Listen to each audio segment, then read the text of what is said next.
Bahashim Yahweh shines the power, yeah.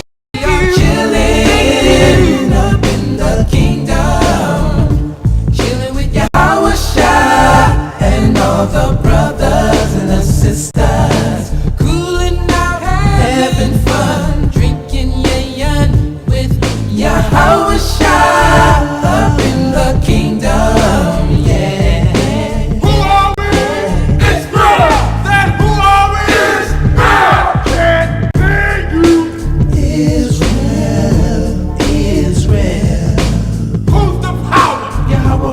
Yahweh shines the power. Yeah. Who's the power? Yahweh Bahashim, Yahweh shines the power. Yeah. Oh, really? Shalom. Shalom. Hey, welcome to another live class. We're here at our new location.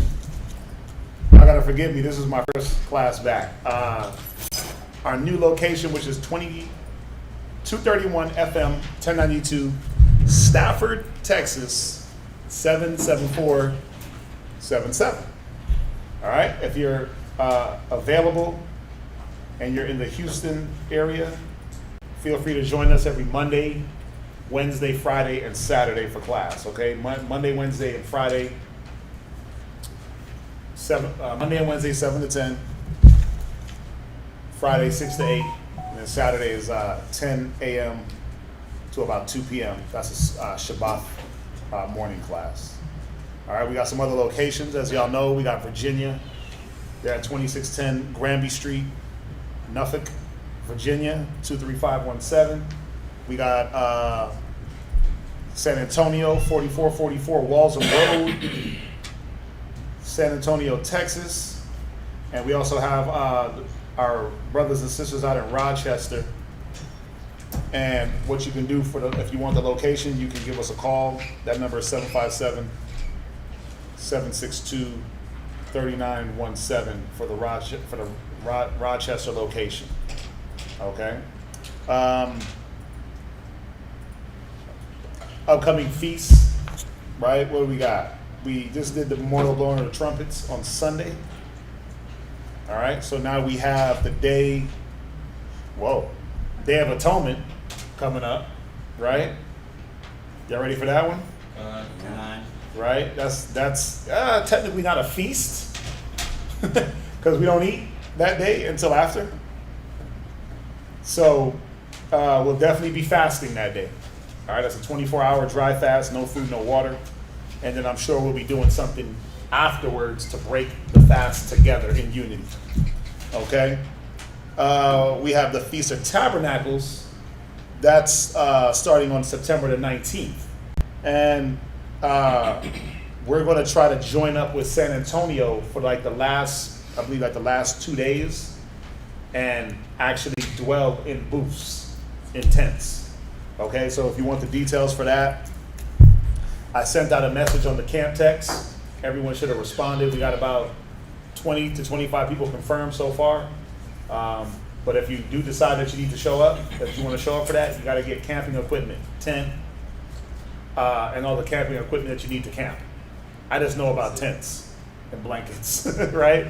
There will be access to restrooms and a kitchen and showers and things like that. For anybody that has any medical or anything like that, we have accommodations for that, okay? So those are the feasts. You can check us out on, various different ways. Mashaba does the Blog Talk Radio every Tuesday and Thursday at 10. You can check us out on our different channels. Basically, if you type in ISBHBK, it pulls up every single channel that we have. And then you can just go down the line and then just subscribe. All right? So that's how you get all the channels. We have the kids class every Sunday live at 1 p.m. So that's good for the kids under the age of 12. And we also, we have the 5 Minutes of Wisdom, Hidden Truth Bible Show, Israelite Media Corp. So we have those different channels that you can check us out. We have Israel Wear. All right, so again, if brothers are in need of garments, Everybody in here looking fly. Everybody got some Israel wear stuff on today, right?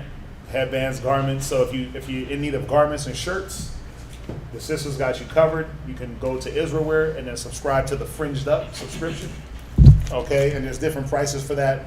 If you just want a T-shirt with a biblical acronym and some fringes, that's $35. Shirt and headband is $75 total. Okay, you go to ISBHPK/Fringed Up to subscribe to that. We got Hebrew Academy. So we got Hebrew Academy in Virginia and in Rochester every Monday. And then in Houston, it's every Tuesday. Okay? If you need to contact anybody, you can contact myself. My number is 303-557-8979. Or you can contact Priest Kazakia. His number is 757-300-4047. All the businesses together, right? We have our business, Sweet Ambiance. You can check that out at sweetambiance.com. Our fragrances, aromatherapeutic, body oils, beard oils, things for the natural products for your skin. So make sure you hit us up on that, sweetambiance.com. You can subscribe to the little subscription box that we have. Get you a monthly box with different assortment of goods. Any donations you want to give out, any alms, anything like that, you can send them to the Wells Fargo via Zelle. And that's, what is that? Kazak at Gmail? Oh, no, what is that? ISBHBK at Gmail, excuse me.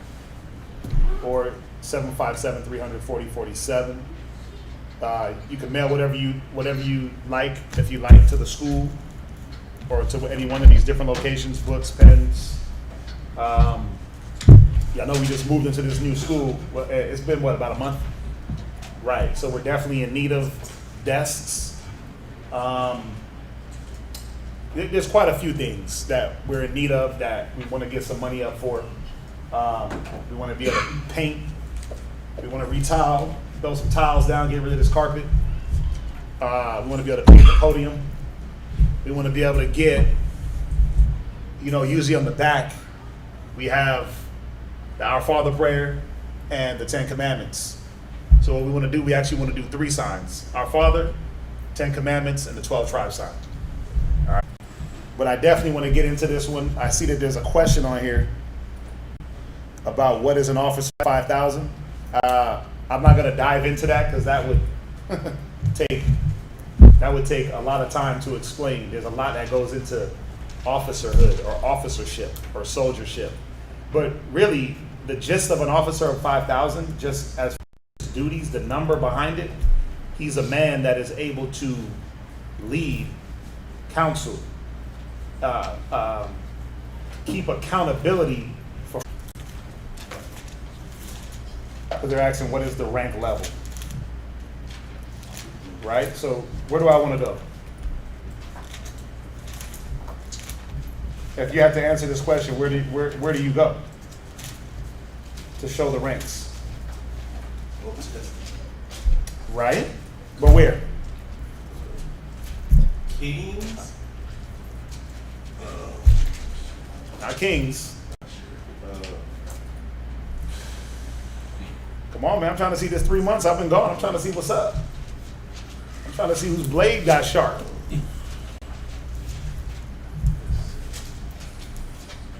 Go to Deuteronomy. Go to Deuteronomy chapter 1 and verse 15. That's one of them. Go to Deuteronomy 1 and verse 15. Deuteronomy chapter 1 verse 15. Right. So I took the chief of your tribe, Right. wise men, Right. and known, and made them heads Right. over you, Go ahead. captains over thousands. Right. So you got an officer of 1,000, or it uses the word captain. Go ahead. And captains over hundreds. You got an officer of 100. Go ahead. And captains over 50s. You got officer of 50. Read. And captains over 10s. Right. Go ahead. and officers among your tribe. Right. So, here at the school we do soldier, we do trooper, we do member, trooper, soldier. You take your soldier's test, right? And then when you prove not just physically like you taking the test, but spiritually that you can live up to the responsibility of a soldier, then we allow you to study and take your officer 50 test. Then the same thing. Then we let you study and take your officer of 100, right? And then after an officer of 100, your rank is determined on your works. There is no test for an officer of 1,000, but what a man's doing in the spirit, what work he's putting in. Okay? So from there, go to Exodus 18. You found it? You got it? Go ahead. 21. Exodus chapter 18. 21. 25. Do I want 25? Yeah. 21 real quick. Exodus chapter 18, verse 21. Right? Moreover, thou shalt provide out of all the people Right? able men, Go ahead. such as fear the Most High. Right. So first of all, if you want to go into the type of men that, and like I said, I can put a class together for what a soldier is, what an officer of 50, what an officer of 100. Like we could put together classes on these things and showing that there's a difference in what these men should be doing as far as their abilities in the spirit. There's going to be differences. There's a reason why you have a 50 and 100, because not everybody's going to be at the same level at the same time. But the point is, if I'm an officer of 50 today, I'm supposed to be striving to be officer of 100 for tomorrow. Y'all see that? Right. So go ahead. Men of truth. Right. Read men of what? Truth. Right. Men of truth. Go ahead. Hating covetousness. Right. So these men have to have good characteristics about themselves. Go ahead. And place such over them. And place such over them. And all it is these were men of when you read in 1 Timothy 3. It's the same characteristics. It's the same thing. Right? Hating covetous, not a striker, not a drunkard. It's the same. Where you think Paul got it from? He got it from Exodus. You see that? He did the same thing. Paul was doing the same thing that Moses was doing, except for he was setting up, instead of having everybody in one location, he was setting up different churches in different locations, but men still have to have a level of character that wasn't going to destroy the people and lead the people astray. Go ahead. To be rulers of thousands. So you got the officer of 1,000, read. Rulers of hundreds. Officer of 100, go ahead. Rulers of 50. Go ahead. And rulers of 10. Right. So again, we don't do the officer of 10. We just do soldier, then we go officer of 50. Let brothers take that test, and then we do officer of 100. And then from there, any promotion you get is determined on what you're doing in the body as far as your works, your consistency, your diligence, adding to the body. All right. So again, we could put together something more in depth. That's a light little touch. But like I said, there's a lot of information that goes into the rank. Y'all see that? Con. So What was that first one that you went to? Deuteronomy 1. Deuteronomy 1 and what was that, 13? 1 and 15. Right. So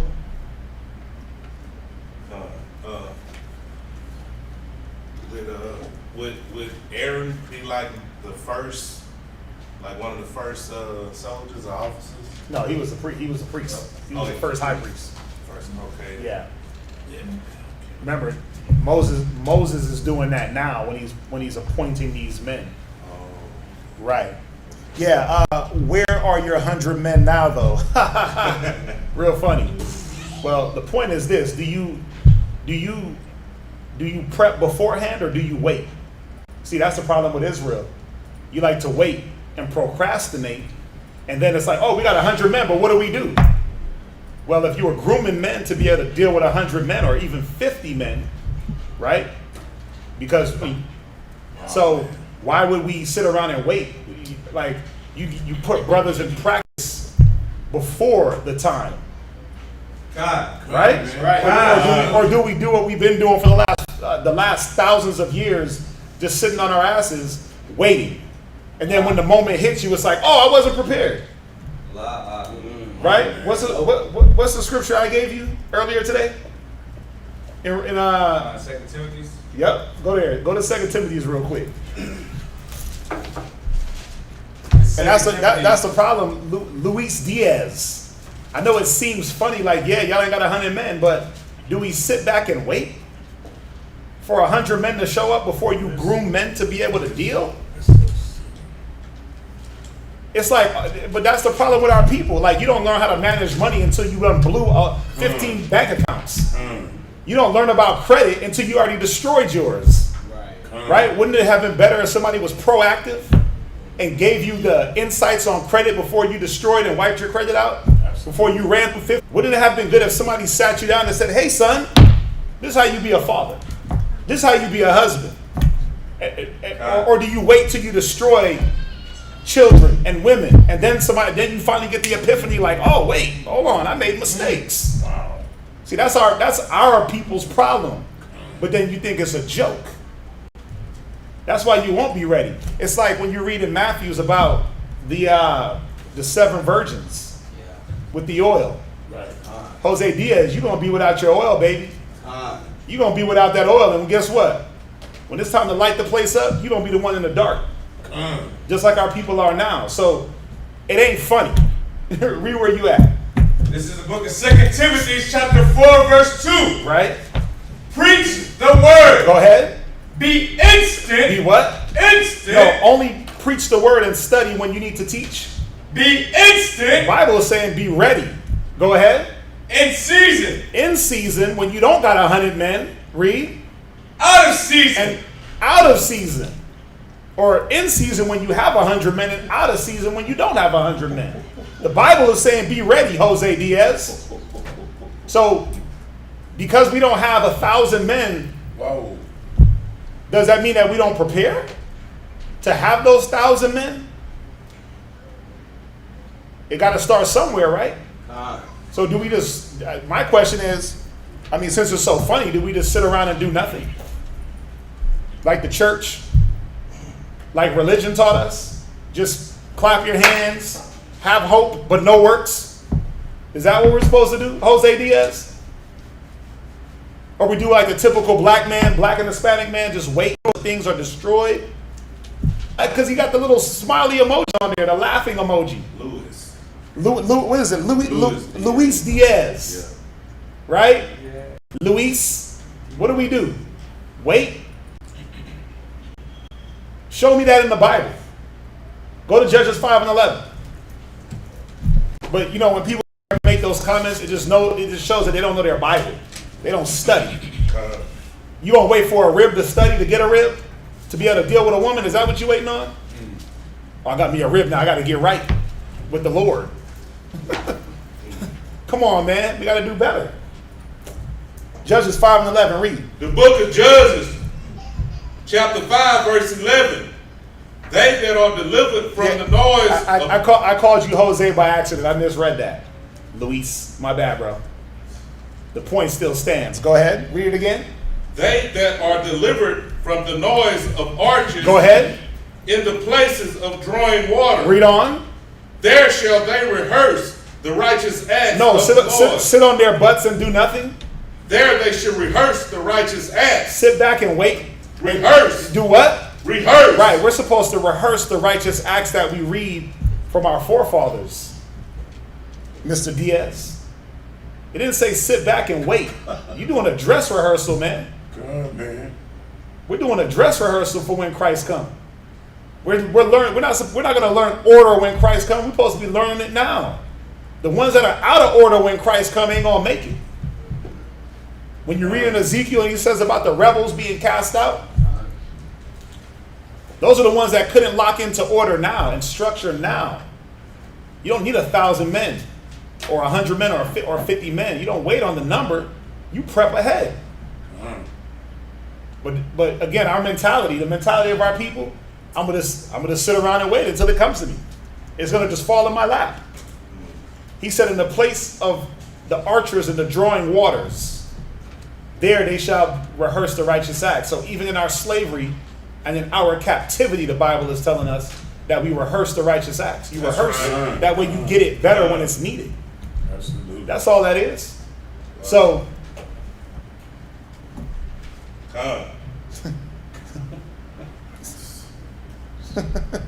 man, good question though. But the smiling part, that don't even make no sense. That don't make no sense because you make yourself look like you coming out here to what they say, troll. Yeah, don't. Yeah, I know I've been gone for 3 months, so you're probably not used to seeing me.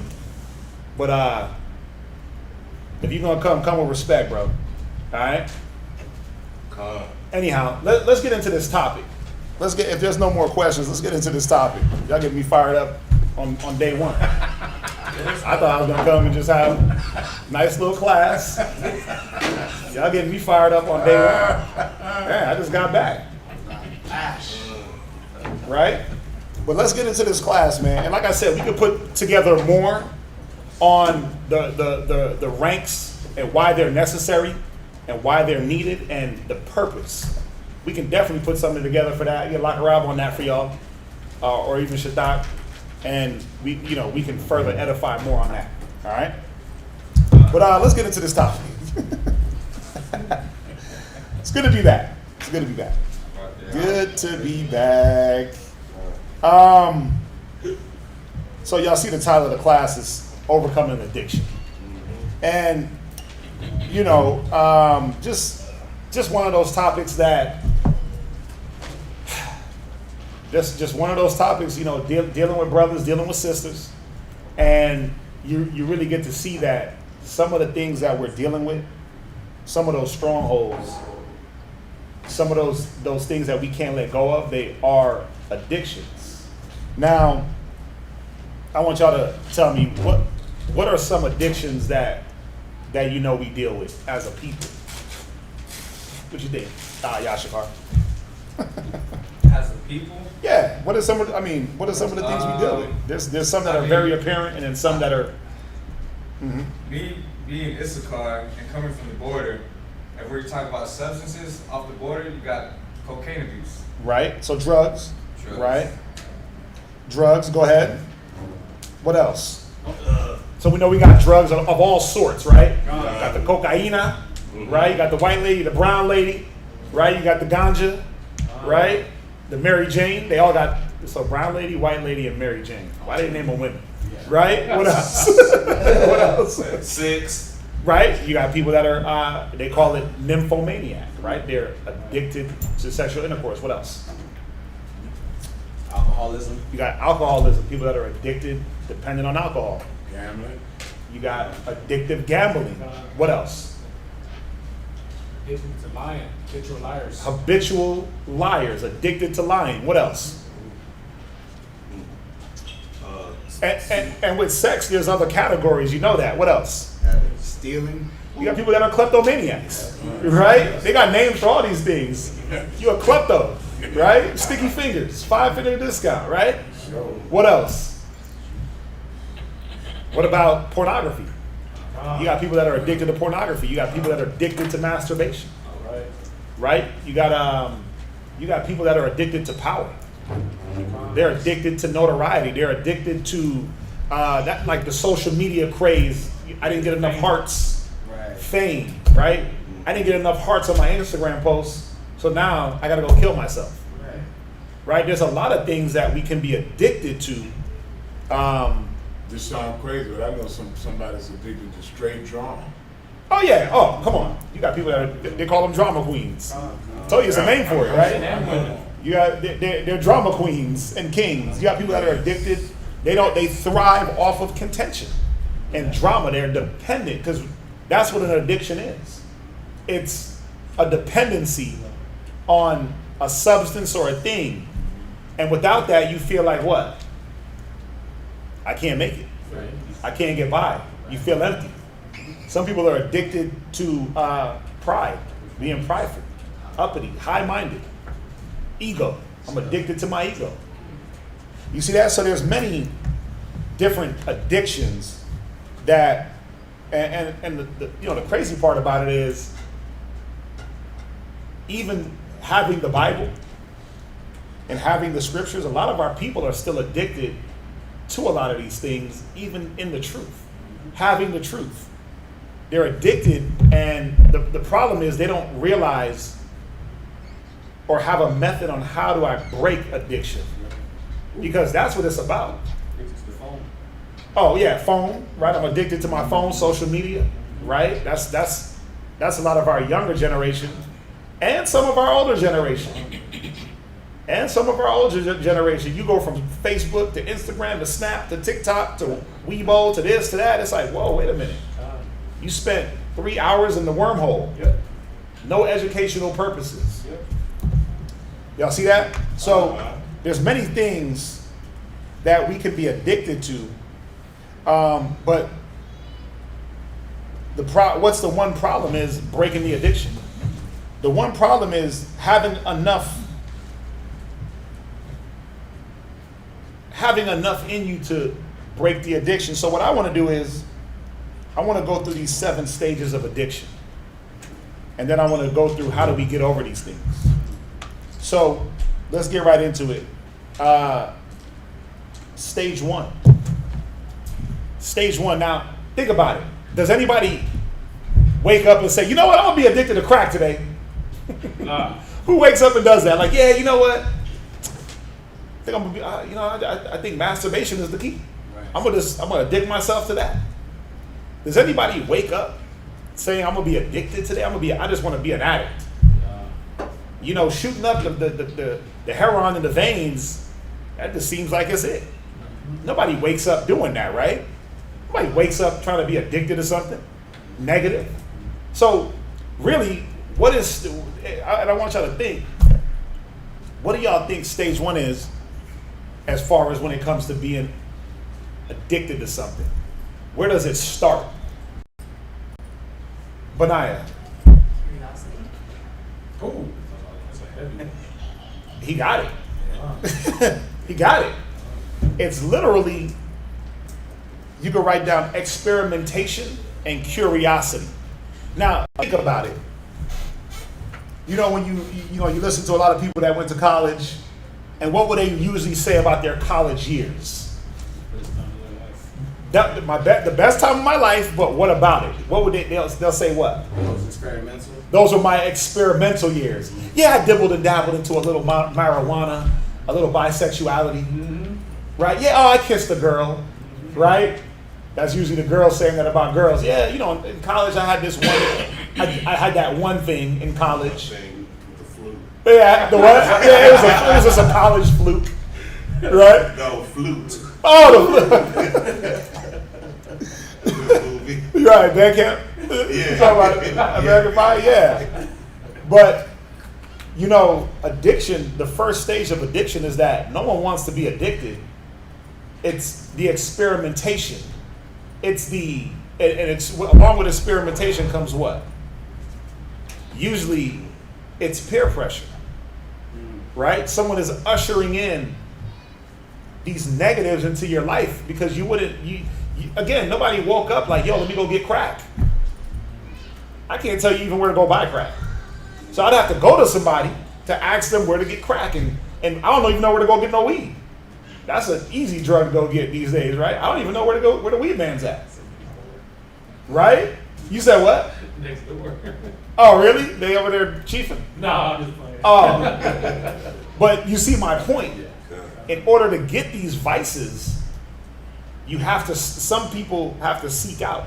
A lot of the times someone's seeking you out to do what?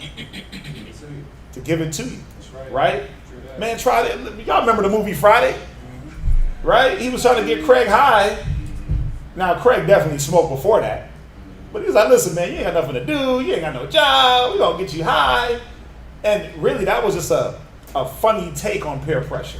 Because the whole time Craig's like, nah, I'm good. Nah, I'm good. I'm straight. And then what happens? He breaks down. He's like, man, all right, let me hit that. Right? So experimentation. So let's go to Wisdom of Solomon 4. Go to Wisdom of Solomon 4, and I want you to go to verse. And y'all online, man, y'all can definitely participate. I'm trying to keep the little lines open. Right, gambling, alcoholism, cigarettes, right? Addicted to, oh, no, that's something different. Shalom, acknowledgement, right? Bakar said it. Experimental years when you was young. Like, I'll tell you, I'll share something with y'all. I remember when I was young.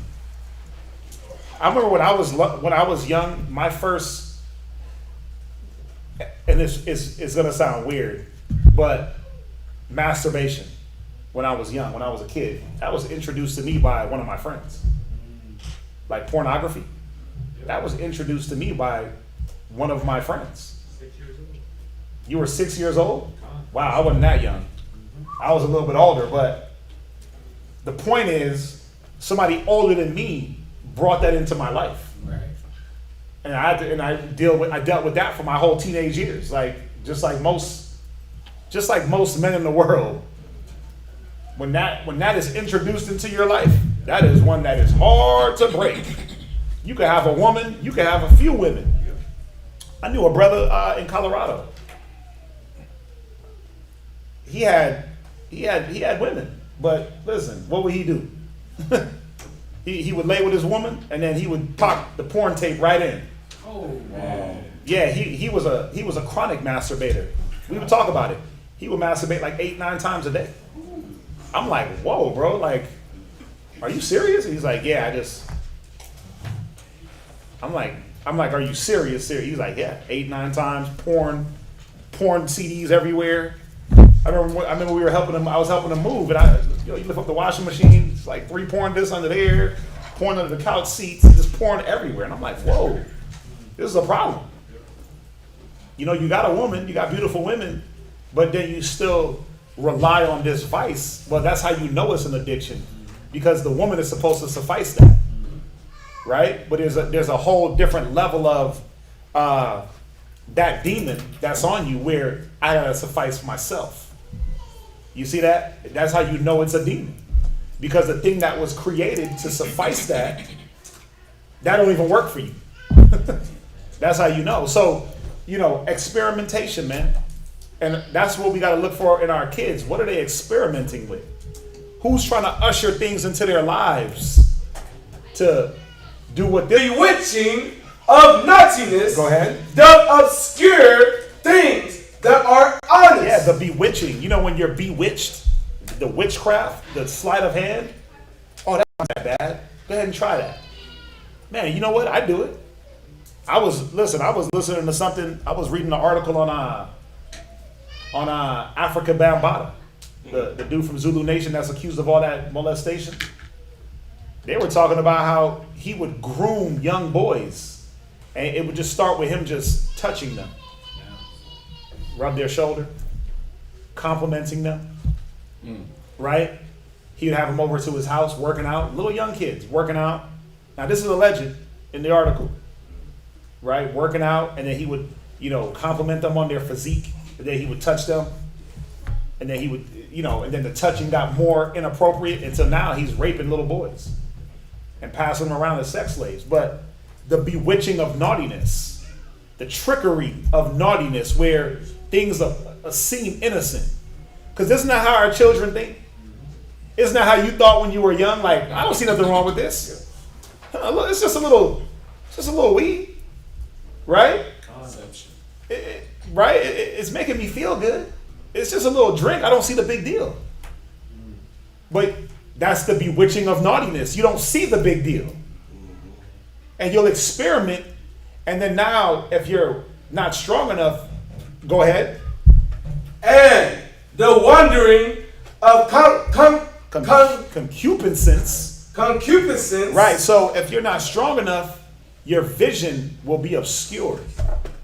Y'all see that? A lot of our children, they're not strong enough, and their vision is obscure. When you were ushered into certain type of things in your life that is hard for you to put down, the sex, the drugs, the alcohol, when now it's an addictive thing, it's because your vision was obscured to see the dangers. This is why addiction is so deep, because it appears one way, but they got a whole nother set of tricks on the back end. Come on, man. You know what's wild? I've been watching Snowfall. It's the movie that the TV show that John Singleton produced before he passed, and it goes into the '80s crack epidemic, and it just starts out how they start cooking the crack, cutting it, selling it, and it's focusing on one family, and it's actually a really good show. But the one part that was hitting me where I was like, damn, that's wild. Where they would like hit the crack, they would hit the crack pipe, and they show the smoke go up in the crack pipe, and it hits them, and they would just be like, they would have this look on their face of just total euphoria, like they just went into the heavens. And you look at that and you like, damn, I want to feel like that, right? I want to feel like, and then you got to say, wait a minute, hold up, that's crack. They're literally smoking crack. And they're getting this wonderful, because that's what happened in the show. The dude saw an old girl smoke it, and he was like, I'm trying to feel like she's feeling. Right? Because he's looking at the feeling, but then none of them understood 3 weeks later, all your teeth was going to fall out, you was going to be robbing your mama's house, stealing from people, lying, going through withdrawals, looking like you 90 when you 15, lips ashy, black rings around your eyes, selling your babies. Nobody realized the backlash, but they saw that good feeling and they saw the money because their vision was obscured. What's that?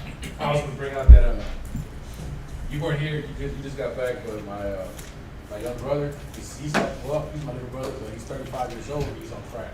Yeah. And I took pictures. I went to the house and I saw the house from the house looking immaculate. I'm gonna show you pictures after class. To look like a straight crack house. Oh my gosh! Like they was cooking crack in there. It was bad in that house. Yeah. I saw the brothers at the house. It just looked so bad. Yeah, because the feeling overweighs the product of what's going to happen down the line because the vision is obscured. You see that? The vision is obscured. Go ahead. And where there's no vision, the people perish. Read. And the wandering of concupiscence. That wandering mind, the wandering of concupiscence, right? Curiosity. Go ahead. Doth undermine. Right. The simple mind. You see that? The wondering, they say it, curiosity killed the cat. That curiosity leads you into this dark hole that a lot of us can't get out of. Now, listen, in my young days, again, I experimented with, the marijuana. That wasn't my thing. I did a lot of things in my life that I'm like, damn. And people just brought it to me, and I'm like, man, okay. When in Rome, do as the Romans. But I'm lucky. The one thing, and I've experimented on myself. I don't have an addictive personality. I can cut anything cold turkey. I've always been like that. I've never been to the point of just straight addicted, like, oh, I need this. I'm dependent on this. I can't function without this. There's only one thing. Only one thing. We'll get into it. Right? So, stage 1, experimentation. Stage 2. After I experiment, and I figured out, you know what? Crack ain't so bad. Makes me feel good. I get a super high. A little masturbation on the side. That's gonna appease me fleshly. A little coke.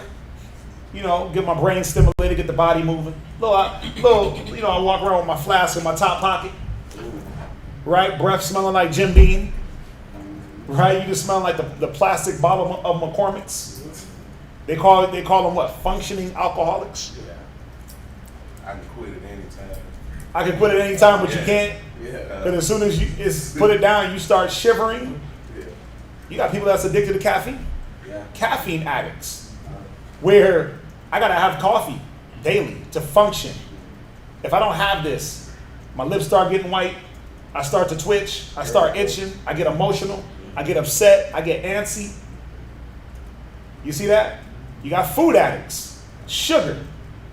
Food. If I don't have a certain food in my diet, or if I just don't eat, period, I'm going to lose it. So after now, the experimentation, where does that lead to? What does experimentation lead to? Now that I figured out, it ain't that bad. Well, Coke. What? Acceptance? Yeah, basically. Regular use. Now you usher yourself into regular usage. After you've experimented and you like it, now you a user. Now you a user. Now it's part of you. Right? Now you've attached this demon right to your hip pocket. And whenever there's a problem, what you do? You pull the demon out. Right? Right? Right? You pull them out. Whatever you can't handle, you just pull it out. You pull that demon out and you let that appease your situation, whatever it is. So the stage 2 is experimentation? Stage 1 is experimentation. Okay. Stage 2 is regular use and abuse. Okay. Ooh. Yeah. So let's go to Wisdom of Solomon 1:12. And like I said, we may go over a little bit. I was trying to start at 7, but it's all good. But I definitely want to get this out. But there's brothers and sisters that definitely need to hear this. Go ahead. Wisdom of Solomon, chapter 1 and verse 12. You're going to take it to 16. Read. Wisdom of Solomon, chapter 1, verse 12. Right? Seek not death in the error of your life. Go ahead. So this is the thing, man. We're going to make a lot of errors in our life. But the Bible says seek not death because some errors are more detrimental than others. Some errors, man, some things that we put on ourselves are way more detrimental than others. Again, we're flawed creatures. We're flawed beings. Right? And we're gonna make mistakes. But he says, seek not death in the error of your life. Read. And pull not upon yourselves destruction with the works of your But hand. that's what we do with addiction. You pull destruction to you in the form of that addiction. Because again, in the experimentation phase, I don't see the destruction, I just see the pleasure. Think about it. Why is it that every addiction is pleasurable? Who's addicted to vegetables? See? Ain't nobody addicted to vegetables. Who's addicted to drinking green juices? See? Ain't nobody addicted to salad, right? But guess what? Sugar and high fructose and all those things, caffeine and frappo lattes and caramel apple crisp latte, like all that stuff. You know what you do? Go on your bank statement and look at your statement and look at how many times you hit certain spots that are appeasing to the flesh. Go on your statement and look how many times you hit Whataburger. Look how many times you hit Starbucks. Look how many times you hit the cookie spot on the ends, right? Look how many times you hit Cinnabon. They got Cinnabon. Yeah, Cinnabon at the mall? Really? Oh, it is there, huh? See, I done X all that stuff out of my life. Sorry, I'm a new man. I'm a new man. I can't do it. But go through your bank statement and just look at how many times you hit fast food. You see what I'm saying? Like, and you'll see, damn, I got an addiction. I'm addicted to this. And it doesn't matter if you go to Whataburger or McDonald's. It's all the same. And the accumulation of those things show you that you got an addiction. That's just food. Look at your bank statement and look how many times you go to the liquor store. And what's the amount of my purchases? Damn. So I'm at this liquor store every other day. 6-pack. I just got to relax, Sock. What? So you can't relax in some other way? You better put on some Sade or something and run you a bath. Right. But every time, bottles of wine, bottles of liquor, bottles of hard liquor, right? Just tally it up. I used to do it. I used to way back. I used to go back and tally it up. I'm like, damn, that's way too much money. If anything, to not be addicted, I look at how much money I'm spending and say, whoa, hell nah, I can't afford this. This is crazy. But do it. When y'all get a chance, go on your bank statement. You can literally search things in your bank statement. Put it in there. Whataburger. Oh, wow. So you mean to tell me I hit Whataburger 18 times in a month? Okay. Gotta change that. Right? But then once you start to see, you'll start to make the proper changes. Go ahead, read on. Verse 13. For the Most High made not death. See, the Most High didn't make things for us to be addicted to that are going to destroy us, because all the addictions that we're talking about bring forth some level of death. Some are more apparent deaths than others, like crack. What's the slogan? Crack kills, right? Heroin kills you, crack kills you, drugs kill you, right? Alcoholism kills. All these things that we're talking about, they'll kill the excessive, just the masturbation in general. That'll kill your relationship. That'll kill your mind. That desensitizes you. That's true. And it definitely keeps those lust demons in your situation, in your house. If you got kids, why you think they move a certain type of way? Why you think you got little boys and they trying to get up on every little chick, every little girl? You got to check yourself. What demon are you keeping around your home? Because they'll hide his house. You first got to bind the strong man. Then you can go in and spoil his goods. His goods are his family. If he's bound up with the demon, well then guess what? Everybody around him is going to be bound up with that demon in some form or fashion. So it's all destructive. It's all death. Go ahead. Neither hath he pleasure in the destruction of the living. Read. For he created all things, that they might have their being. And the generations of the world were helpful. See, there was a time when we had our being because... And there is no poison of destruction in them. Read on. Nor the kingdom of death upon the earth. Read 15. For righteousness is immortal. Now, 16 was the point that I wanted to get to, but I didn't want to just go to 16. 16 is the point. Go ahead. But ungodly men with their works and words according to them. See, that's what happens, man. Through our works and through our words, we call and keep addiction, this spirit around us. And we keep these different types of addiction. Some of us are addicted to more than one thing. Some of us is addicted to food and sex. Can't get enough. Some of us have multifaceted spirits on you. You got legions, as it says in the Bible. You got more than one. You're addicted to being addicted. Every single one of these addictions bleed into each other. They can, yeah, they do. They can. If you're a powder keg, right? Where yes, what do they say? Gateway drugs, right? Alcohol. They say alcohol is a gateway drug, or marijuana is a gateway drug, and they are. He's absolutely right.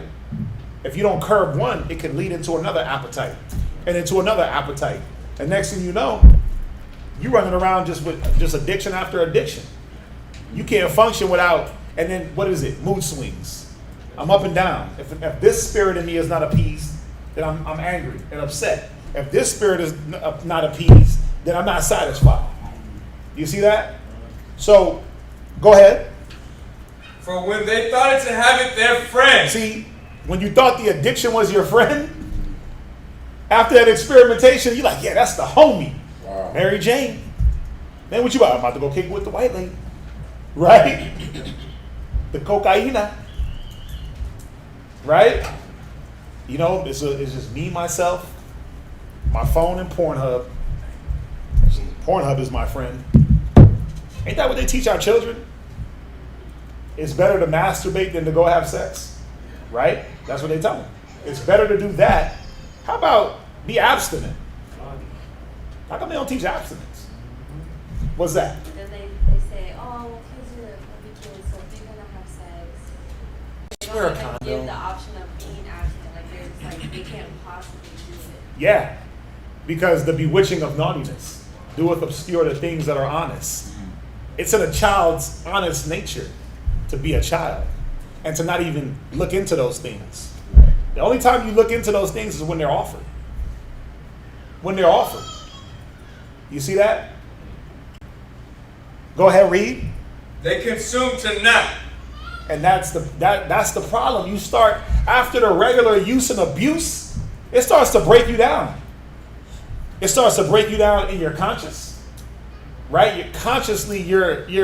You're now in the level of, I'm not good enough. I'm not worthy. Some people don't even have a conscience. They're like, man, I don't even care. I just need this. But you have some, especially the ones that are fighting in the truth, because we can't be naive and act like, oh, because we got the Bible, that we just clean. You don't know what a person is dealing with. You don't know what demon a person got on them that pulls them, and that the Bible, they're using that as the anchor. But sometimes what? They slip up. They fall back into that circuit. But what happens is, being in the truth and falling into those addictive demons, man, it starts to wear you down. You start to look old and tired. You're trying to figure out, why is it that I can't, get forward, move forward in my life? How come I can't grow spiritually? Why is there no growth in me? Why is there no growth in her? Why do I feel stagnant? Well, because that demon is setting you in place. Every time you fall back, it's like a restart. And you back 10 years ago in the beginning. And then you got to start. That's how it feels. That's not really how it is. That's how it feels, though. That's how our mind tells us, no, see, you got to start all over. Really, you just got to get up and start from that place.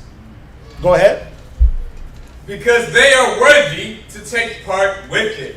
Go ahead. Chapter 2, verse 1. So read that one more time, verse 16. Verse 16. Right? But ungodly men with their works, right, and words, right, caught it to them. Read. For when they thought to have their friend, they consumed to naught. Read on. And made a covenant with it, because they are worthy. Yeah, man. We make a covenant. You literally, with this regular use, you made a covenant with this demon. Wow. You know what? Every time she leaves, every time I'm alone, it's me and you. Right? Every time I leave the house, I'm going to go see the homie down the block and get one of them little 8 balls, little packy. Every time nobody's looking, take me a sip. Closet drunk. Right? Closet drinkers. And then all the little beer cans is under the bed or in the closet. Like, my cousin used to be like that. He drink. We're like, bro, oh, you got a beer belly. We never see you drink. He used to live with me, and then one day I went up in the room. I'm like, damn, we had like 50 cans of OE, just empty. I'm like, whoa, okay, you be hiding, but addicted to it. What's that? It's like my cousin. He was so addicted that he would drink it and like alcohol every day, the rums, the cheap bottle, and he wouldn't eat anything. Oh yeah. And in 2 years, at the age of 25, he literally shut down his body because of it. Yeah, like it says, they consume to not. Yeah. Go ahead. Chapter 2, verse 1. No. 16. Chapter, Wisdom of Solomon, right? Okay. Yeah, 1 and 16. Go ahead. Because they are worthy to take part with it. Right. So go from there. Go to Wisdom of Solomon. 9 and verse 14. Because what happens, the reason, why is it that now these addictions become tolerable? Why is it that they become regular use? And then how do they get abusive? How does a little liquor, because the scriptures say alcohol, right? Little wine for your belly's sake. Wine drinking measurably and in season bringeth joy and mirth, right? But how does now it get abusive? How does it get abusive? I want somebody to answer. When it becomes like an emotion, like you drink to feel good, you drink to feel mad. Well. Remember, we are supposed to drink to feel good. Remember, it says that a little alcohol in season bringeth joy and mirth. So you're right, but you got to reword it. Right. It's when it becomes like your daily thing. Okay. It becomes every day. Now you're on the right track. Like you have to drink something to wake up. You gotta drink something to go through the day. To wake up. Let me get a shot. Bam! Oh, I'm ready. Put me in, coach. Yep. Wake me up. That's coffee? Yep. Yeah, Irish coffee. Or Irish coffee at 6 a.m. Yep. Right? What you got, Michael? You make it a priority, like over your job or your household. You make it a priority over the things that are really the priority. This is how you know it becomes abusive. You put it on a pedestal, man, and you make it the thing. You know what you make it? You make it the solution to your problems. We make the alcohol, the drugs, the pride, all these things that we're addicted to, power, we make that the solution. Can somebody grab me a bottle of water, please? 2 of them. Not cold. Not cold. You pedestalize things.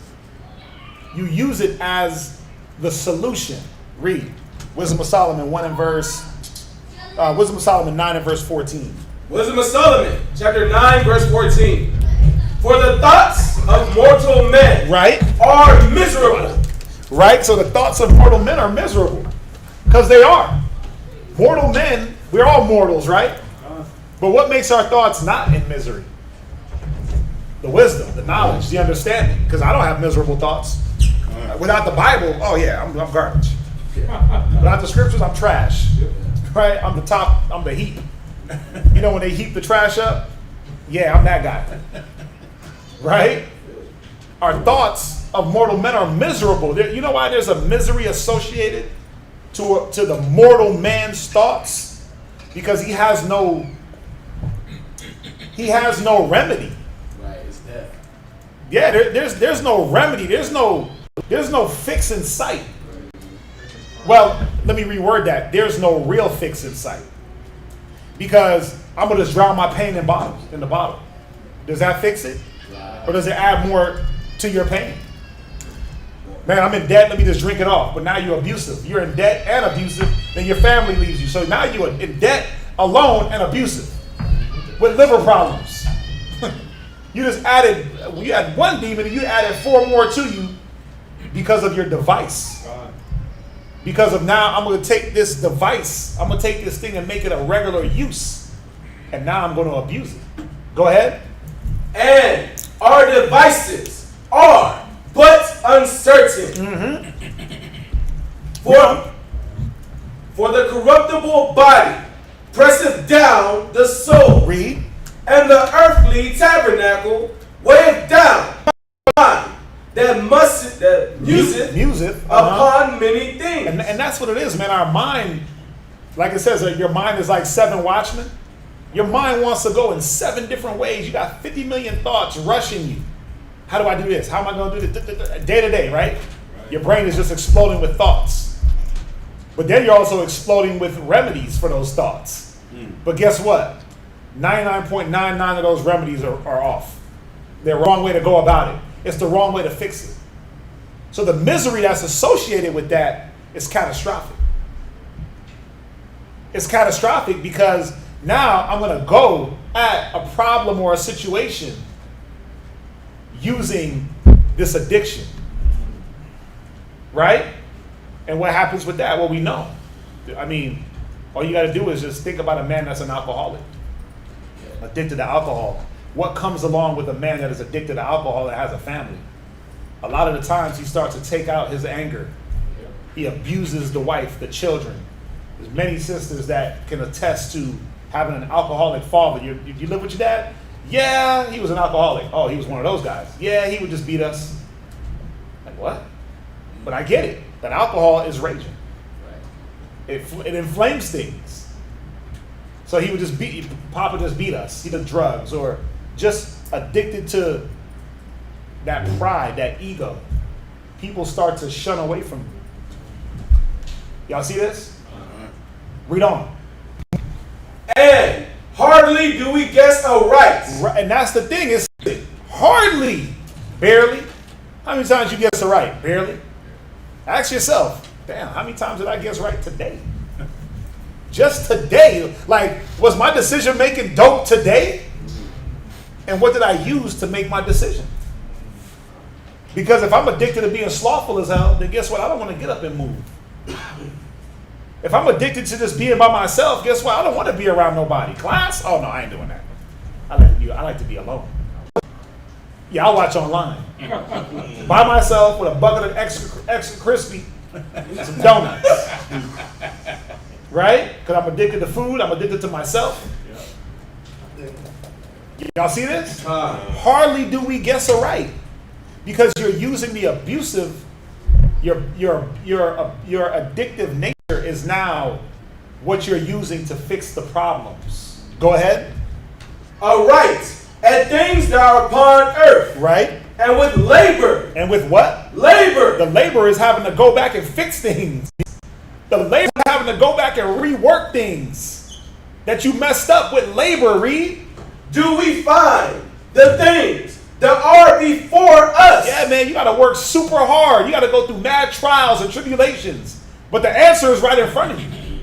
The answer been there. But guess what you got to go through? Bad experiences, trials, tribulations, getting your butt kicked. Most High got to touch you. But the whole time, wait a minute. It's here. It's right in front of me. It's before me. But I'm in a regular mode of abusing and addicting myself to the wrong things. Go ahead. But the things that are in heaven, who has searched out? Right. Stage 3. So after I've made whatever I'm addicted to a regular occurrence in my life and it's abused, what's stage 3? What happens when you take away the addiction? What does it show? Withdrawals. Yeah, so what is withdrawals? What does that show about a person? That they're what? They're dependent. So now you build up a dependency on your addiction. Now I can't move around without it. Now if I don't have this, I'm agitated, I'm aggy, I'm upset, I'm bitter, I'm mad, I'm lashing, I'm cold, I'm withdrawn, I'm reserved to a point where I can't function in normal social settings no more. Now I'm sneaky. Oh. Now I'm lying. Now I'm disregarding people, their feelings, the things that they need. Because it's all about my dependency. Y'all see, come on, man. I mean, we laugh and joke about, like how crackheads act and the things that they do to get their fix. But think about sex fiends, what they do. No discretion. We don't do it anywhere. Right? It's the same demon where my discretion, my level of discretion is so low that it doesn't matter how I appear in front of anyone. I'm going to just do me. I have to appease myself. I have to. Go to Proverbs 1. So stage 3, dependency and now tolerance. You start to tolerate your addiction. You start to make it a part of you for real. Like, yeah, that's just how I am. I've been dealing with this so long, it's just a part of me now. No, it's not a part of you. It's not a part of you. It says a good tree can't bring forth evil fruit. And an evil tree can't bring forth good fruit. So either you wicked or you're not. What's that? I'm a one. I was saying, once you start doing that, you have to see that people that aren't accustomed to lying or accustomed to being sneaky, they become masters at it. Yeah. You know, because they figure out, remember when you start to delve into something, you start to figure out ways how to be sneaky. Yep. How to lie. Yep. And stuff like that. So, yep. Why? All to quench that demon, man. It's all about quenching that demon. It's just like children. Think about it. Think about a child that got a candy fiend, little demon on them, little candy demons. How much do the children lie to get their little candy? Who ate the candy? Not me. Candy drippings all down the side of the mouth, teeth red with gummy and all types of food coloring, cavities burning their teeth out, but it wasn't them. They'll literally lie to your face. Who touched that? Not me. Oh, they'll look you dead in your eye. Right in your spirit. Right? Right. Right, Noah? Look you right in your spirit, bro, and lie to you. Why? It's because I want to be able to keep getting my fix. I want to keep being able to go to and tap the well of sugar, right? I want to tap into my addiction. Now, I wasn't doing that. What you was in here doing? No, nothing. No, look. Right? Start moving funny. Stay up, right? Wait, hold up. Right? Right, what's all, yeah. Why you moving like that? Nothing. Wasn't me. Wait till you leave. But it's all to continue because I have such a tolerance or I built up such an independence that nothing can break me from this. So Proverbs 131. Proverbs. I hope y'all are following me, man. Go ahead, read. Proverbs chapter 1, verse 31. Right. Therefore shall they eat of the fruit of their own ways. Right. And be filled with their own devices. And that's what starts to happen, man. You build up this tolerance, but just because you build up a tolerance and a dependency don't mean something is good. True. That don't mean that it's good. Just because our people have built up a tolerancy for crack, because they use crack to try to wipe us out, and we somehow tolerated it. Heroin, weed, drugs, bad eating. Because you build up a tolerance for 15 Whataburgers in 1 week does not mean that it's good. You got to look at the dependency. Wait a minute. If I take this away from me, what's going to happen? How am I going to feel today? And some things you should never have. I mean, we shouldn't be in here smoking weed and doing crack and sniffing lines. Do dirty dollar bills. You roll up the dirty dollar bill and stick it in your nose and then you sniff a line. The COVID money up your nose. Come on. There's some things, man, that they're definite no-nos, but it still goes to the point that, remember, we got people, we're all coming up off these streets. We all coming up out the barrios in the neighborhoods, right? We all got backstories, right? So our people are going to come in fighting crack, fighting heroin, fighting coke, fighting masturbation, fighting nymphomania, fighting pride. They're going to be fighting all the spiritual and physical things. Like all it really is, what is too much sex is just lust. They got high lust demons.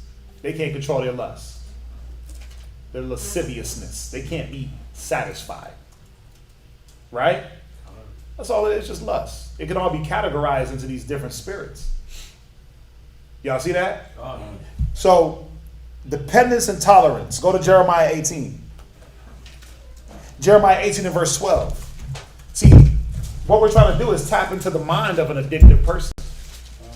These are the things that they tell themselves, man. It's a part of me. I've been around this so long, I'm a product of my environment. We all grew up in the hoods. We all seen people shot and killed. That don't mean I want to go get shot and killed. We all seen guns and we've been all subject to that BET life that's in the communities, right? That BET wrong cut life, right? But that doesn't mean that now that got to be a part of you. You make things a part of you because you want it to be a part of you. You call it to you. Read that, Jeremiah 18 and verse 12. Jeremiah chapter 18 verse 12. Read it. And they said, there is no hope. See, this is the problem. You don't have no hope. You're using your addiction as the hope. To what? To what? To fix your mortal thoughts. To fix your problems. But then guess what? When the alcohol, when all the things that we've been talking about don't work, what do you say? Read it again. And they said, there is no hope. There's nothing that can work. If the alcohol if the bottle ain't doing it, then what is? I did alcohol.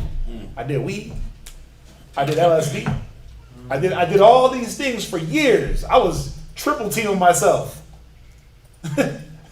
With weed, coke, and alcohol. And none of it worked. Not me. Not me. I don't know what I'm saying. Right?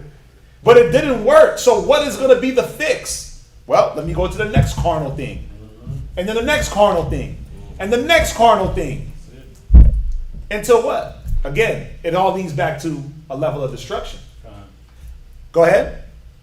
But we will walk after our own devices. See, we gonna walk after our own device. We gonna do our own thing. I'll figure it out. Yeah, I know crack kills, but I'm gonna figure it out. I'm gonna do me. I'm gonna feel good. It's a part of me now. Go ahead. And we will, everyone, do the imagination. We'll do what? The imagination. We're gonna do our own imaginations. Go ahead. Of his evil heart. Yeah, we're gonna do what we want, man, because this was making us feel good. I'm not addicted. Denial. Nah, addicted. Nah, I can stop smoking weed anytime. Oh, okay. Let's try it. Nah, I'm good. I don't need to, nah. Weirdos. They start sounding weird, like, no, not what? Is you or is you not addicted? You gotta ask yourself, even with that damn weed demon.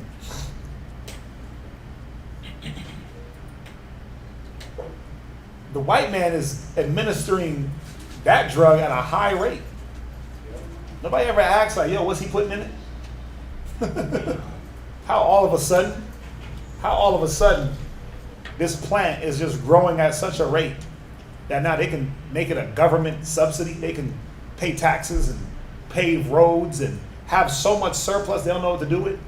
I remember when Colorado first legalized weed, they said they had so much money they didn't know what to do with it. Taxes. I was like, what? Okay, well then stop charging us tax. They ain't doing that. They making so much money they don't know what to do with it. You know why they haven't legalized coke and crack? Because it'd be morally, they see the destruction in that stuff. That paralyzes people. I mean, literally. You lose limbs. You lose teeth. You lose a sense of everything on those type of drugs. But guess what? So do you want. You forget to brush your stinky little teeth. Your clothes smell like weed mixed with dirt and a little bit of this frankincense and myrrh ash. You forget. You just forget everything. You don't care. You're nonchalant. You get sloppy. You get lazy. No ambition. It's the same demon. It just one is a slower death than the other. They still need their workforce. They still need their workforce. If everybody was cracked out, oh my God. Oh, give us some time. They're gonna make like little lower levels of crack. Right, little bumps. Oh.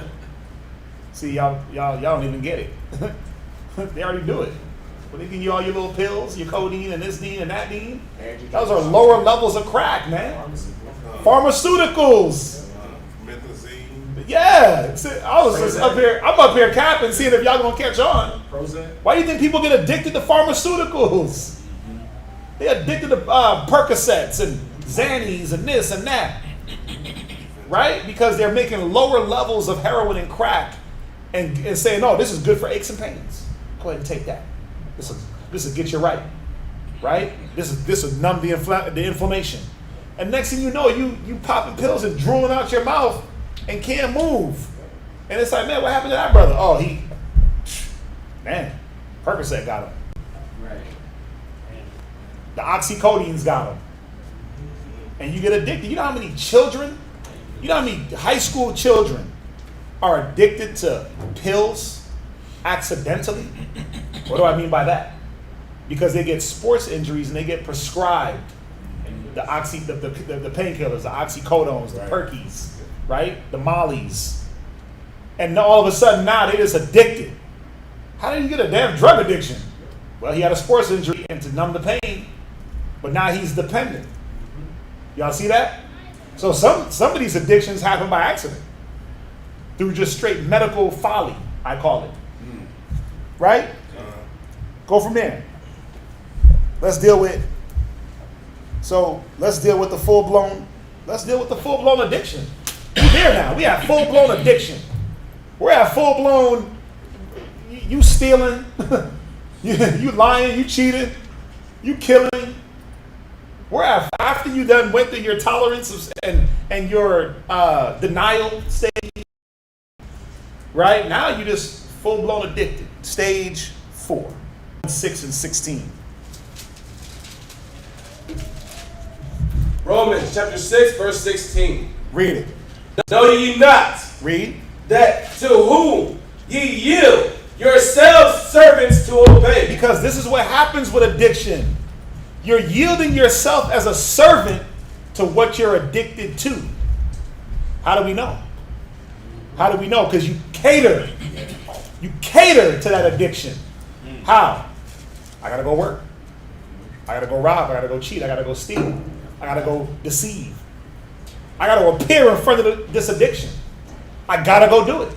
I have to give it my energy, my mind power, my willpower. Go ahead. His servants ye are to whom ye obey. That's what you obey. Like niggas, like I always say, like I don't understand how a little plant can lead grown ass men around. A little plant. But think about it. Alcohol comes from plants. Weed comes from plants. Coke comes from plants. Heroin comes from plants. Yep. That's just drugs. Right? But then think about how this little device right here leads grown people around. Whether you're on social media, the porn sites, right? Whether you're just addicted to doing this. Oh, no, nobody does that. The only person that does that is Shaquat. He does this. Shaquat holds his phone. The whole time in Rochester, it puzzled me like, why you hold your phone like this? And Shaquat would be like this. But normal people, right? They're like this. The thumb. They're addicted to thumb exercise. Boop, scrolling up. Right? You're addicted to seeing other people's lives. Yep. But my mind is, how can you be controlled by such obsolete things? Sometimes I wish I could just lose it and not even have it. Sometimes I'm like, man, dang. A lot of communication happening today. You know what I'm saying? Some days you just want a little break. Right? But what we have to understand, what that addict, and if you are a person that's addicted to something or fighting an addiction, you got to understand what you're really doing. You're yielding yourself. You're slowing yourself down to your addiction. You know why I want you to realize that? Because there's hope. There's hope. Go ahead. Whether of sin, right, unto death. Wait, unto what? Unto death. Yeah, because they all are going to bring death. Read. Are of obedience unto righteousness. Because there's righteous yielding. There are righteous addictions. Go ahead, read on. But the Most High be thanked. Go ahead. That ye were the servants of sin. Read. But ye have obeyed from the heart. See, we were servants of sin. Here, little sprinkle of hope. We were servants of sin. But what? But ye have obeyed from the heart that form of doctrine which was delivered you. Because now if I start to obey it, I'm jumping a little bit. But if I start to obey the word, I can alleviate myself out of any addiction that's negative. I can learn how to moderate the things that are lawful that I'm addicted to. And I could excommunicate myself with the unlawful addictions. Read on. Being then made free from sin. Right. Ye become the servants of righteousness. Read verse 19. I speak after the manner of men. Go ahead. Because of the infirmity of your flesh. Yeah, because us as men, us as man, there is an infirmity in our flesh. And we're going to get into that. But there is something that we deal with, we wrestle with. There is an infirmity, there is a weakness in the flesh. Go ahead. For as ye have yielded your members servants to uncleanness. Go ahead. To what? Uncleanness. Because these addictions are all unclean, man. They bring a level of uncleanliness to you. And uncleanness spiritually and physically. Read on. And to iniquity unto iniquity. And iniquity unto iniquity. Go ahead. Even so, now, yield your members. Do what? Yield your members. Do what? Yield your members. Go ahead. Servants to righteousness. Go ahead. Unto holiness. Right.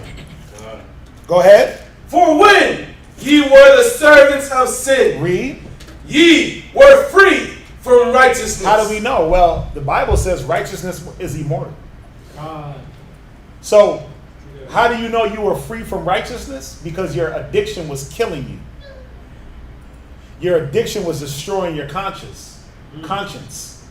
It was holding you back. It was making you miserable. It was making you unsure. It was bringing other negatives into your life. Contention, chaos, confusion. It was holding back the people around you. One sinner destroyed much good. That's how you know it wasn't righteous, because it brought forth death. Ask yourself, are the things that I have clinging to me now promoting life and spirit, or the flesh and death? That's all you got. Everybody got to ask themselves, because we all have some form of addiction or another, in some form or fashion. Right? Stage 5. After I went through my addiction, after I've tolerated my addiction, what we've been talking about it. What comes with addiction? We've been talking about it. Stage 5 is the destruction. Right? Stage 5 is destruction, man. Go to, I didn't throw a scripture in here. I don't know how I forgot that, but it's in my head. Go to,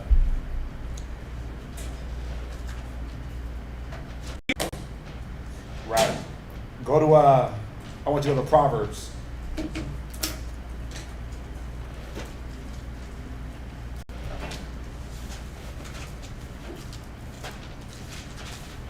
I want you to go to Proverbs 1.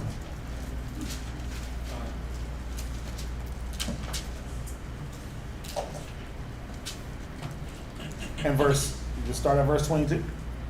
Proverbs chapter 1, verse 22. Right. How long, ye simple ones, will ye love simplicity? Yeah, how long are you going to love wrestling and staying in that negative, in that simple mind, that chaotic mind of being addicted and led about by something other than the spirit? How long? How long are you going to do man, I feel bad. I feel bad, man. I know I got to stop. You know what? The Most High is going to kill me. You know what? I repent. I'm doing good for a couple of months. Then you fall right back. How long? That's worldly sorrow. That keeps you in that destructive path. It keeps you doing the first 4 things over and over again. But then there's always a destruction associated. Go ahead. And the scorners delight in their scorning. Right. And fools hate knowledge. Read on. Turn you at my reproof. See, the help is there. The help is there. He said, turn at his reproof. Read on. Behold, I will pour out my spirit unto you. Right. I will make known my words unto you. Right. Because I have called and ye refuse. Right. I have stretched out my hand and no man regarded. Go ahead. But ye have set at naught all my counsel. You have done what? Set at naught all my counsel. Go ahead. And would none of my reproof. So what's going to happen? What's going to start to happen? Well, he's going to tell us right here. Read on. I also will laugh at your calamity. The Most High turn his face from you and laugh, man. Go ahead. I will mock when your fear cometh. When your fear cometh as desolation. When your fear cometh as desolation. Go ahead. And your destruction cometh as a whirlwind. It's tornado after tornado, man. You're putting out fires in your life left and right. All because I couldn't put down this addiction. Go ahead. When distress and anguish cometh upon you. And that's what happens, man. You start to get that destruction poured on you. Go to Proverbs 29 and verse 1. the Most High starts to pour out that destruction. Get it, Michael?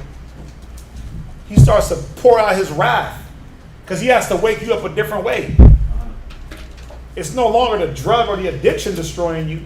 Now it's the things around you destroying you along with the addiction. The things that addiction brings. I'm addicted to crack. Well, I got to go see the crack dealer. Well, guess what? I ain't got no money. But I owe the crack dealer. So what's the crack dealer going to do? Let you home? No, he's going to show you that you should never owe him. Right? And strange things will happen. He's going to get his money some way, in some shape, form, or fashion. Right? And he don't care. Y'all see that? Go ahead, read. It's the book of Proverbs, chapter 29 and verse 1. Go ahead. He that being often reproved hardeneth his neck. And there is a hardening when it comes to this addictive personality because you deny it. You deny that it's a part of you, that it's in you. And when you're being told, "Oh no, I'm good. I can stop at any time," you lie to yourself. You harden your head. Instead of saying, "You know what? I do got an issue," because the first step to fix a problem is what? What? Acceptance or acknowledgement of the problem. I can't fix something if I don't know what's wrong. Go fix the wall. Well, what's wrong with it? Well, I don't know. So then what am I fixing? The wall, right? Well, what about the wall? It got a crack?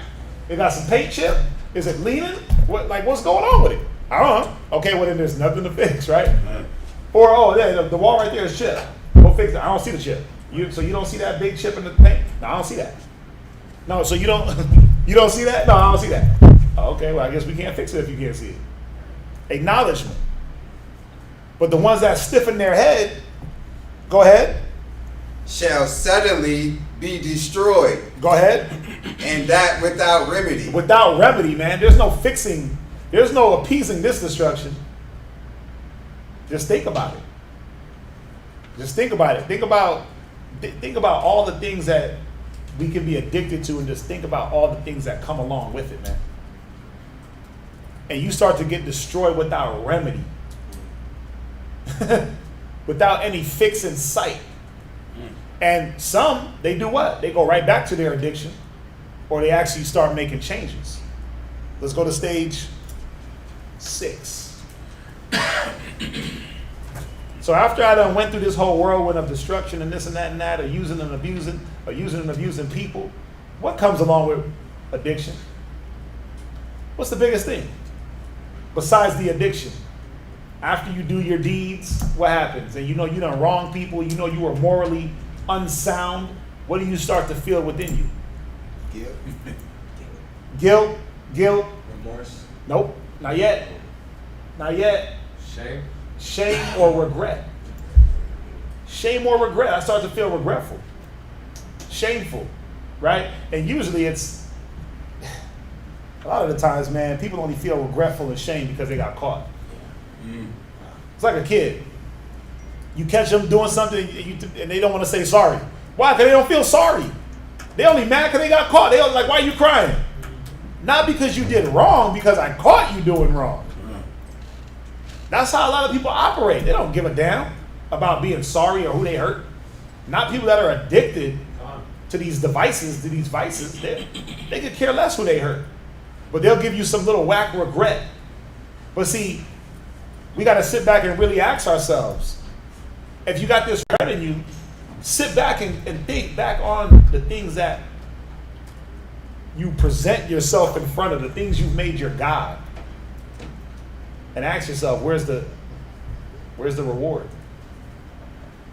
Right? Where's the fruit? Watch. Go to Romans. Go to Romans 6 and 21.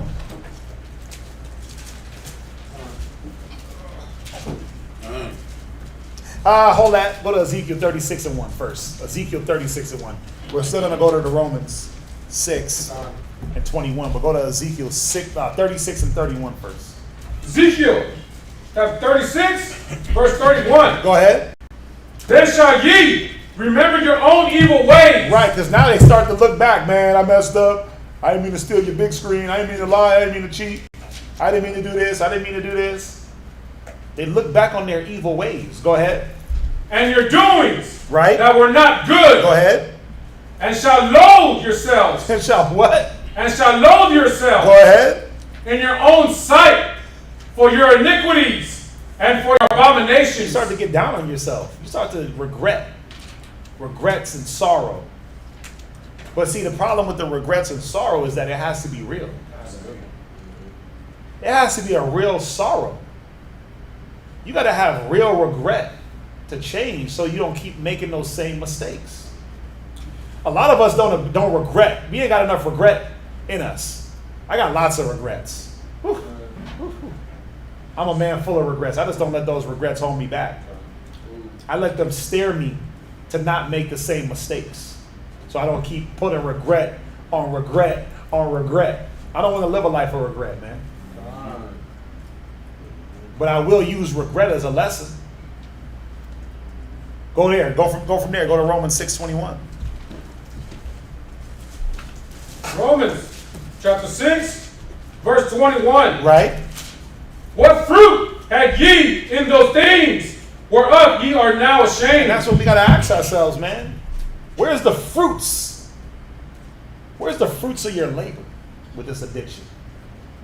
Well, the fruit is you lost people, you destroyed people, you destroyed yourself, or you're currently destroying yourself. You're destroying your spirit. You're adding extra weight in a walk, in a journey that don't need no damn extra weight. How much weight do you need extra in this walk? He said, my burden is light. You making it heavy.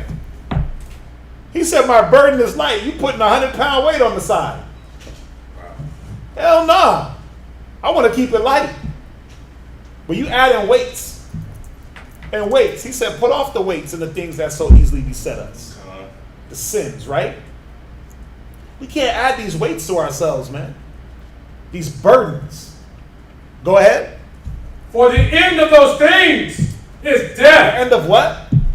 Of those things is death. Again, that's what it comes back to. That's what it all boils back down to. I'm ushering death into my life slowly or at a fast rate, depending on what my addiction is. It just depends on what I'm addicted to. You could die a slow death. You could die a fast death.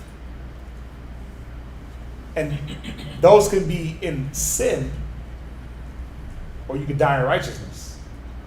Because we're going to die. But what do I want to give myself to in the meantime? Y'all see that? So, what are the 6 stages so far? Somebody hit me. Stage. Go ahead, Derek. Stage 1 was experimenting, right? Curiosity. Say okay. Stage 2, regular use and experimentation. Go ahead. Stage 3, dependency. Right.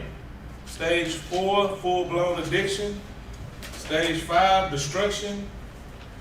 And what? I missed right. Stage 6 was, what was stage 6? Regret. Right? Stage 6 was regret. So let me see what the brother Ashamaf is saying. He said it's the environment that surrounds you. Yeah, but we don't all have to be, not so much. That wasn't really a thing where I grew up at that time. But there was a lot of negatives, just like all of us. We all grew up in diverse situations. To say, we were shaping in iniquity, and in sin did our mother conceive us. So I'm not saying that that's not an excuse, but it's something that is beatable. I'm trying to say, I was addicted to crystal meth. I've been sober since July 16, 2021. Barakatah Yahweh. Still sober. But when I started to try it, check this out. I was working with a female that was a user, but my addiction started when I was young. So even when he started to really try it, it was with somebody that was about that life. Somebody that can show you the ins and outs of the demon. How to roll that tight blunt. I don't know how you do crystal meth. I don't know how you do that. Or how to make a perfect line, or smoke it, right? I don't know. But a user is somebody they're gonna have the ins and outs on how to do things the right way in these negatives, right? Let's see here. I was young with the mother of my daughters and being influenced. See that? Influenced with the wrong people who was bangers and dealers. Come on. Listen, Shema, you got the story of probably 99.99 Israelites in this world that fell into some negative. It was ushered in at a young age by somebody else negatively influencing. That's the first thing I went through. That's the first thing about addiction I went through, because nobody wakes up like, yo, where's the crystal meth at today? If you don't even know what that's about. Yep. Nobody does that. It's shown to you. Nobody wakes up like, yo, where's the Crips at? No, somebody was a Crip and you saw it and you was like, oh damn. So I can download it or I can Crip it. Which one? Well, you got to be over here with us because da da da da. Right? Nobody woke up and wanted these things. I should say I hope not. But after a while, after the dependency, then you woke up and wanted these things. Let's see here. I honestly had to allow the Lord to change my heart. The scriptures say the sacrifice of the Most High is a broken spirit, contrite mind. Truth be told, it all starts with the marijuana, then alcohol. This brother, he's giving up the goods. He ain't lying. Let's see what else people say. The next epidemic might be fentanyl. Blues stronger than heroin and other drugs. They putting that in everything. Oh yeah, fentanyl, that's the thing now. They lacing that in. That's what they used to cut coke. That's what they used to cut coke. They use the fentanyl now. Yeah, fentanyl is, listen, that's what they're using to cut it. And it's making the potency a lot higher. They use that to cut the heroin. So if they cut it with too much fentanyl and you hit that coke, you'll die. Or you hit that heroin, that'll kill you. It'll wipe you out. Fentanyl is a killer. But they're using it to enhance the high. Because remember, tolerance is really, I'm able to tolerate something. So how do I up my tolerance? Well, I got to up the level of the game. I got to up the addiction. You see that? Let's see. Marijuana, alcohol. Depression is a mother. Then the depression invites wrong energy. Sound but true. Yeah, it's called blues. Damn, tearing apart my family right now. My youngest daughter addicted to that. Yeah, fentanyl, bro. They rap about it. They rapping about it in Future and Weekend. They rapping about that and singing about fentanyl. And I'm like, damn, that's literally, they murdering people. Y'all heard about Omar from The Wire, right? He died. They say a drug overdose. They looking for his dealer. Why? They probably overcooked the drugs, the heroin with fentanyl. And he was open about his drug addiction. He's been fighting addiction since he was a kid. Another cat from the hood, New York, that's addicted. But that's all the hoods. But guess what? It's not a hood thing. Addiction ain't a hood thing. White boys is addicted to everything. White people, Mexican, addiction is just a worldwide thing. So we can't categorize it as one thing or another. It's just a people. What do we got to do when it comes to addiction? Well, you got to change it.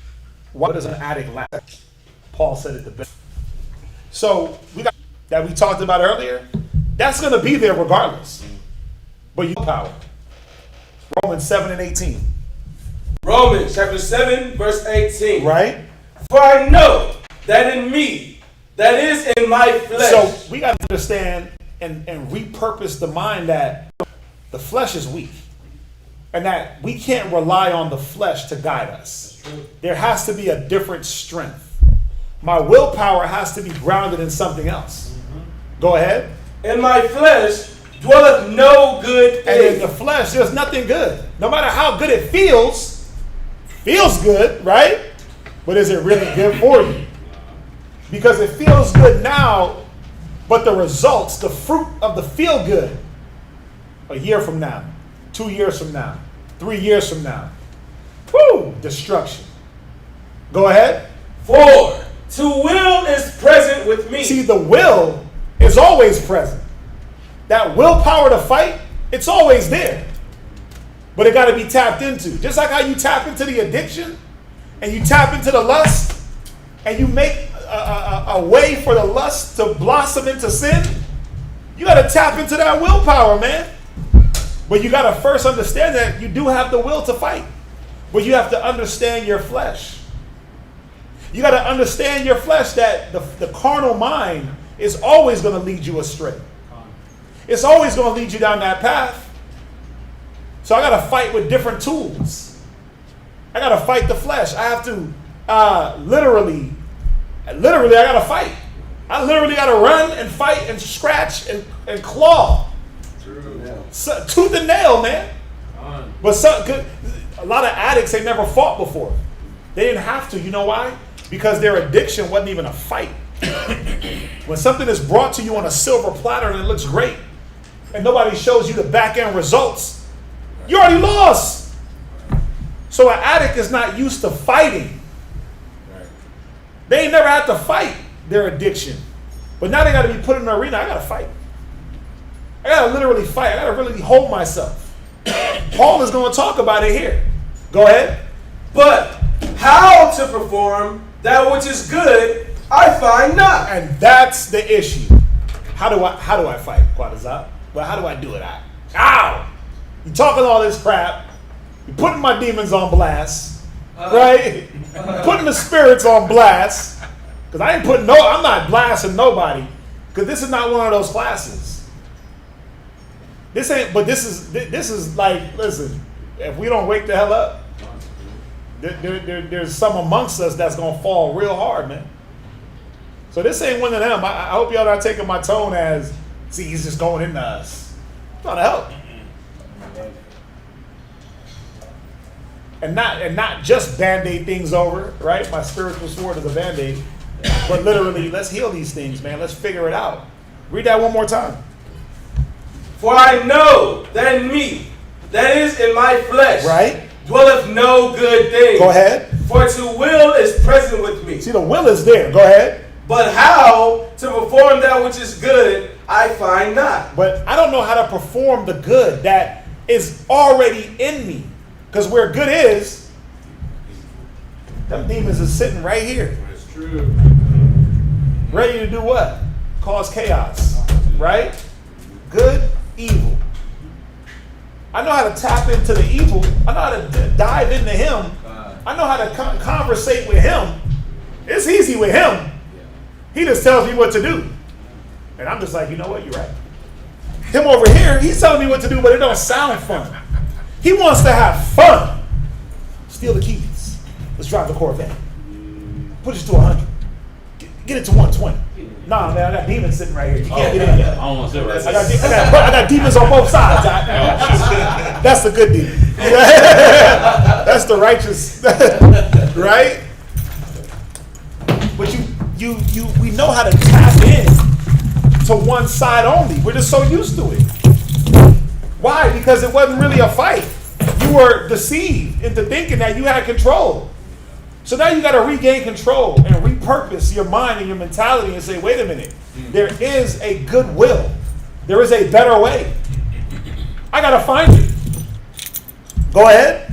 For the good that I do not. See, the good things that I should be doing, I'm like, man, I don't do them. I don't know how. I've never been shown. Never been taught. Never been guided. Go ahead. But the evil which I would not. Right, but the evil things that naturally I know I wouldn't do, that I wouldn't have associated with me, for some reason, man, I just keep falling. Go ahead. That I do. Yeah, why though? Because that evil, it feels so good. That evil, man, it's presented in such a way. You're like, yeah, I want that. I need that. It's wrapped up with a nice bow, right? Nice and shiny, and it's just, ooh, I gotta have that. What's that? There's actually a song, I forget, it's an alternative song, and it says, everything that kills me makes me feel alive. Wow. So, I forget what the song's called, but... Well, that's what coke does for like 10 minutes. That's what methamphetamine does for like 5. You feel alive as hell. And it gives you this jolt. And you don't sleep, but it's breaking you down on the opposite end. But that's the thing. Sugar, it makes you feel alive. Right? Sex makes you feel alive. All these different things that we're talking about. You feel alive. You feel like you can do it. But what is it? What is the effects long term? And what are the effects spiritually? Once the spirit goes, the flesh is terrible. Once the will to do good is gone, the flesh is terrible. Like me and Kazaki always say it, man. We're going to tell our bodies what to do, not the opposite way around. When I was in Rochester, they're gonna hate when I say this. When I was in Rochester abusing them young boys on that court, like literally abusing them, I was like, listen, my body don't tell me what to do. My mind tells me what to do. And my mind controls my body. So I'm going to do what I got to do out here. To run around y'all and to make y'all look bad. It's okay, Dabia. It's okay, brother. Right? Go ahead. Now, if I do that, I would not. Right. It is no more I that do it. If I do that, I would not. It is no more that do it. Go ahead. But sin. But what? But sin. Because what's happening is I'm letting the sin override the good. Because I don't fight sin. I never had to. I don't fight my addiction. I never had to. I just ride along with it. Go ahead. But sin that dwelleth in me. Read. I find it a law. Right. That when I would do good, evil is present with me. Read on. For I delight in the law of the Most High. Go ahead. After the inward man. See, it's about tapping into that inward man. The real fighter. The stand-up guy. The stand-up girl. The stand-up woman. Go ahead. But I see another law in my members. Read. Warring against the law of my mind. You see this? There's this war. Remember, he said it earlier. I speak to you after the manner of men because of the infirmity of your flesh. Here it is. But guess what? We all deal with it. It's true. Have no temptation taken you that's uncommon to man. We all deal with this. So what does that mean? That some people are just better than others? No. No, it's not that. It's not a better or worse thing. It's a who's willing to fight and try to overcome thing. Who's going to do all the stand thing? Who's going to recognize what's in them? Come on. Who's going to understand, wait a minute, this ain't right. This shouldn't be making me tick. Y'all see this?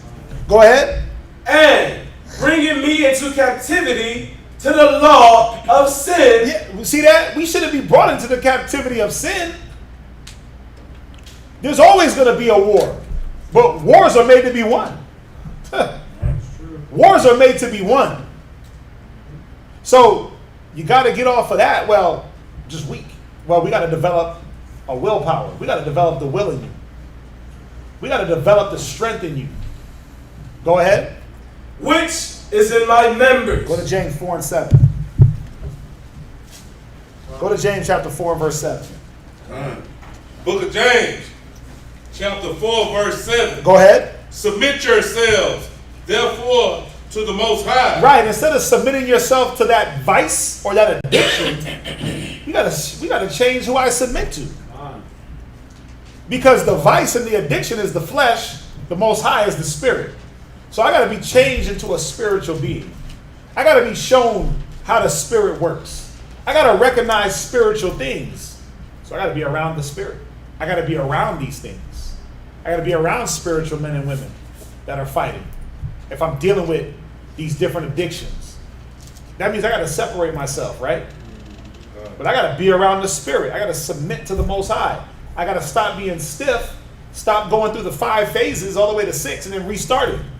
I got to get to the point where I can now submit and say, you know what? Jesus, take the wheel. Go ahead. Resist the devil. Do what? Resist the devil. No, agree with him. Resist the devil. Agree with the Bible says agree with thy adversary quickly, y'all. Wait, what? It didn't say agree with the crack demon or the lust demon. It didn't say agree to that. That's not your adversary. That's not the adversary you should agree with. See, you'll start to trick yourself, but the Bible said agree with your... Nah, hold on, wait. Hold on, sis. What are you talking about? The Bible says do what? Resist the devil. It says resist the devil. I rebuke thee, Satan. Sometimes it's just as simple as that. saying, I rebuke you in the name of Hamashiach Yahushua. And that nigga will leave you. What's that? I have some synonyms for resist. What you got? I got combat. Combat? What else? I got repel. Repel? Oppose. Oppose? Withstand. Withstand. Oh, yeah, that's it. But again, how am I withstanding if I'm not used to withstanding? But I got to put myself in the arena to be shown. I got to learn how to take correction. I'm not going to go into those things because it's not a correction class. But I got to be willing to hear about myself. Right? When you go to the doctor and he's like, oh yeah, your blood pressure is this, your this is that, and this, you got to get it together. Are you like, man, F you, doc? I want to hear that. No, you're like, oh damn, thank you, doctor, for telling me. Let me go correct that now. And what do? You still go to Whataburger, hit a Coke. No, you get the double, triple meat with all the fixings, and you get a diet soda. Right? Right after. Because that makes it healthy. That makes it healthy.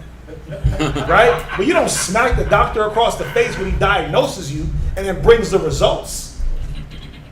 You don't cuss him out, get rebellious in the office, start smacking things and sucking your teeth and like, well, I gotta do that. Right? Checking his credentials. Like, who made you the doctor over me? Show me your certificates. Right? Somebody asked us way back, where's your theology license? Wow. Oh yeah, it was online too. I was like, what the hell? Theology license? Con. Where's your license to teach? You're not doing that to the doctor like, nigga, I need to see all 18 years of schooling because this diagnosis ain't adding up. Blood pressure?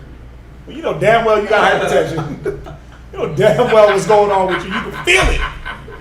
You can feel it. And he's just telling you. He's making it more apparent. And what? You gonna fight the doc? Nah, you can't. You take that diagnosis and you try to do things to change the what is it, the prognosis? Am I making up words? That is a word. Yeah. Did I use it in the right place? Seriously, did I use it right? I didn't use it right. I'm not a medical person.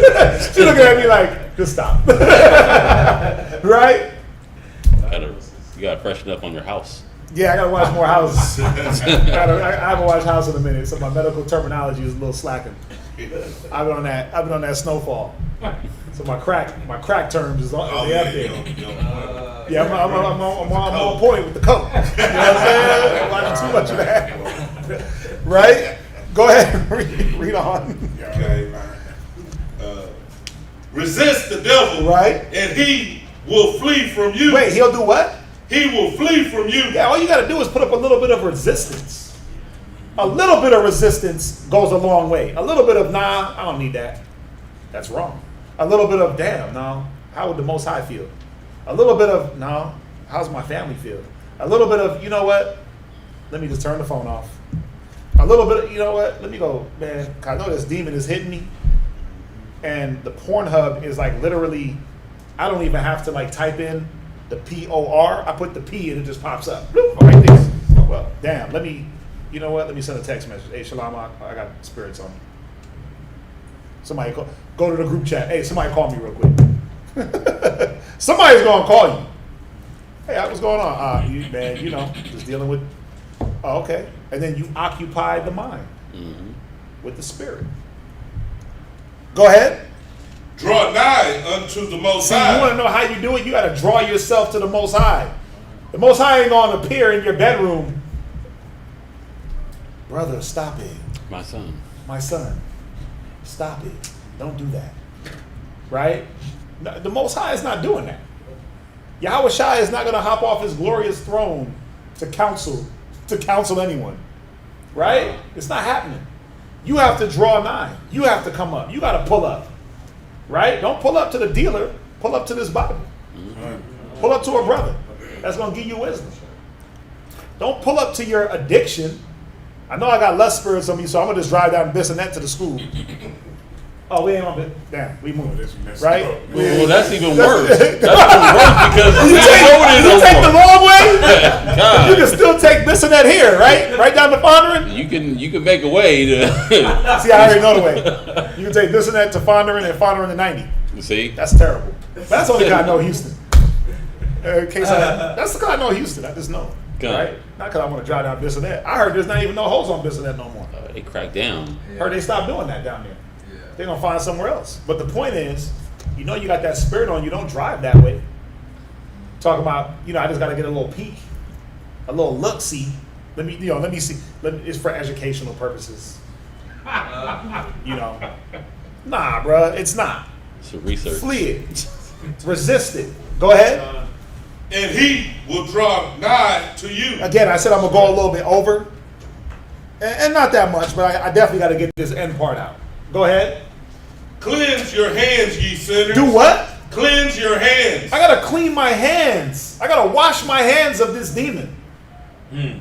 But where does it start? Read. And purify your heart. Read. Ye double-minded. See, I got to first get my mind in line with what's going on with me and around me. That's right.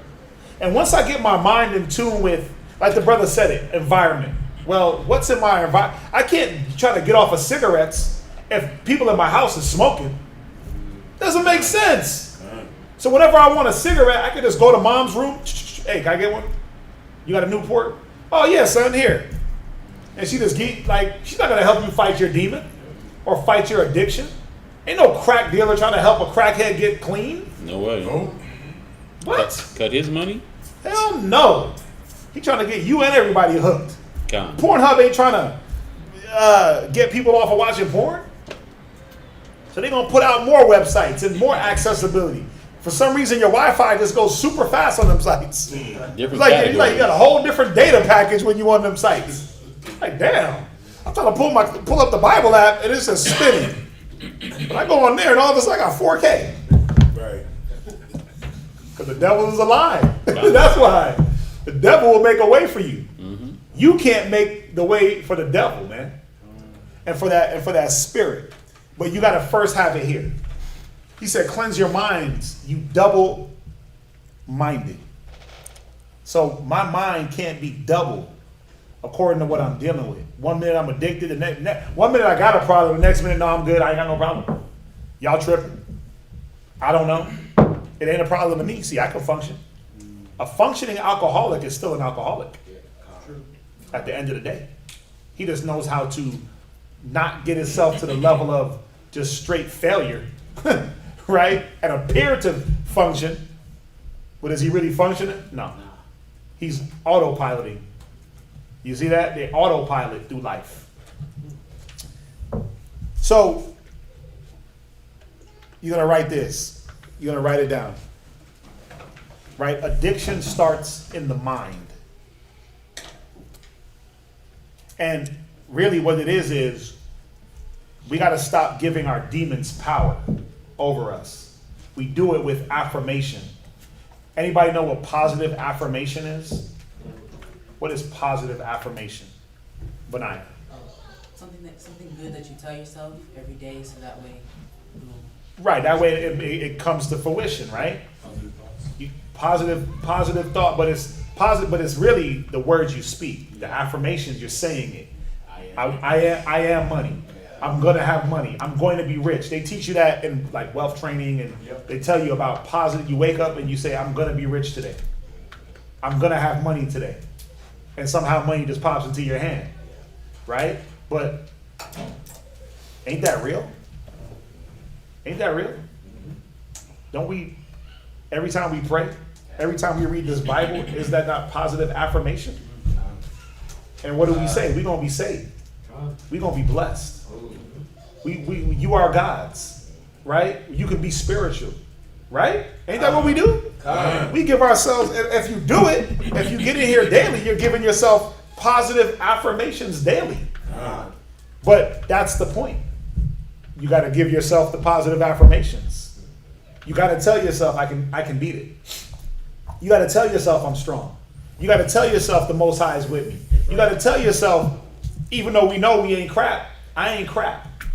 I'm not crap, right? Our righteousness is filthy rags, but the Most High loves me. You got to tell yourself that, and then you got to go in here and reaffirm that. That's the whole point of the word. That's right. But see, an addict they're addicted to their thing. That means that they're not giving place for the word. Yep. If I'm busy fulfilling my flesh in whatever which way, that means that I'm not giving place for the spirit. But we got to stop giving demons ownership over me, over us. Oh yeah, you know, that's just how I am. So you just prideful. No, that's what you added to yourself. That's what you put in your soul. Remember, we're souls, and pride is a spirit. Lust is a spirit that ties to your soul. Y'all got to see that. You're not the spirit of pride. You're not the spirit of lust. You're not the spirit of anger. You're a soul that has anger in it.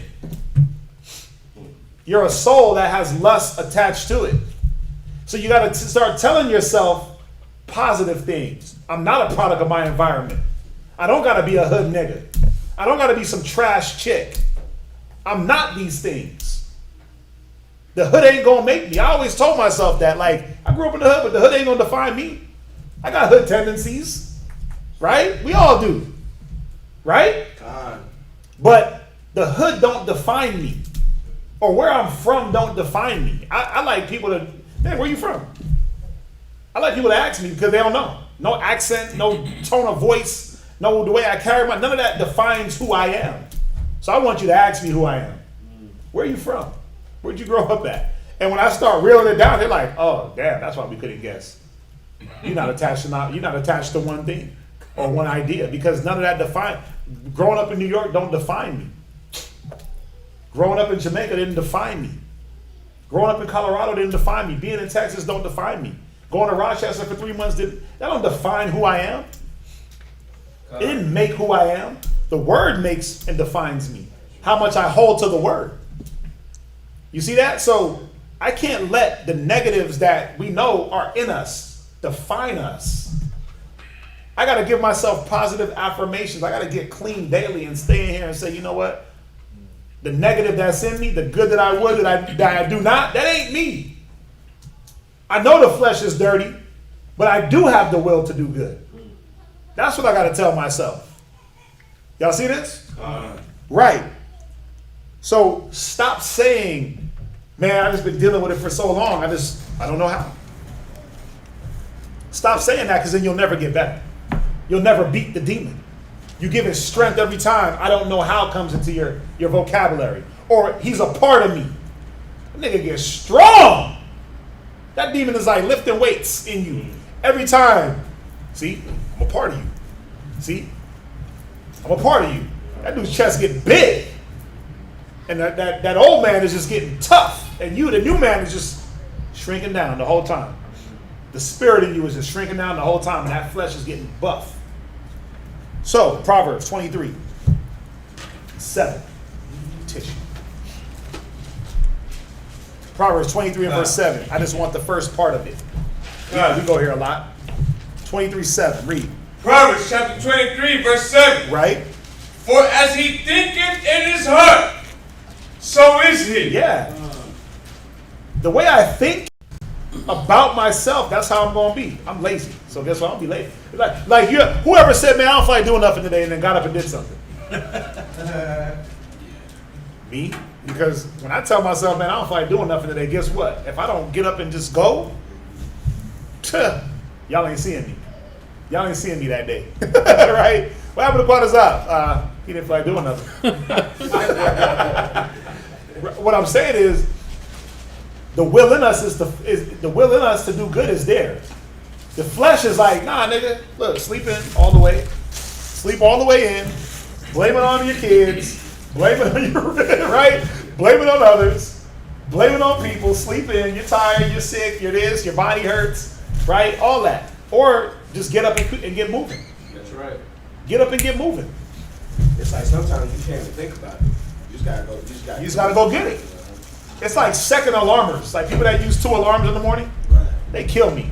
They swear up and down they get an extra sleep.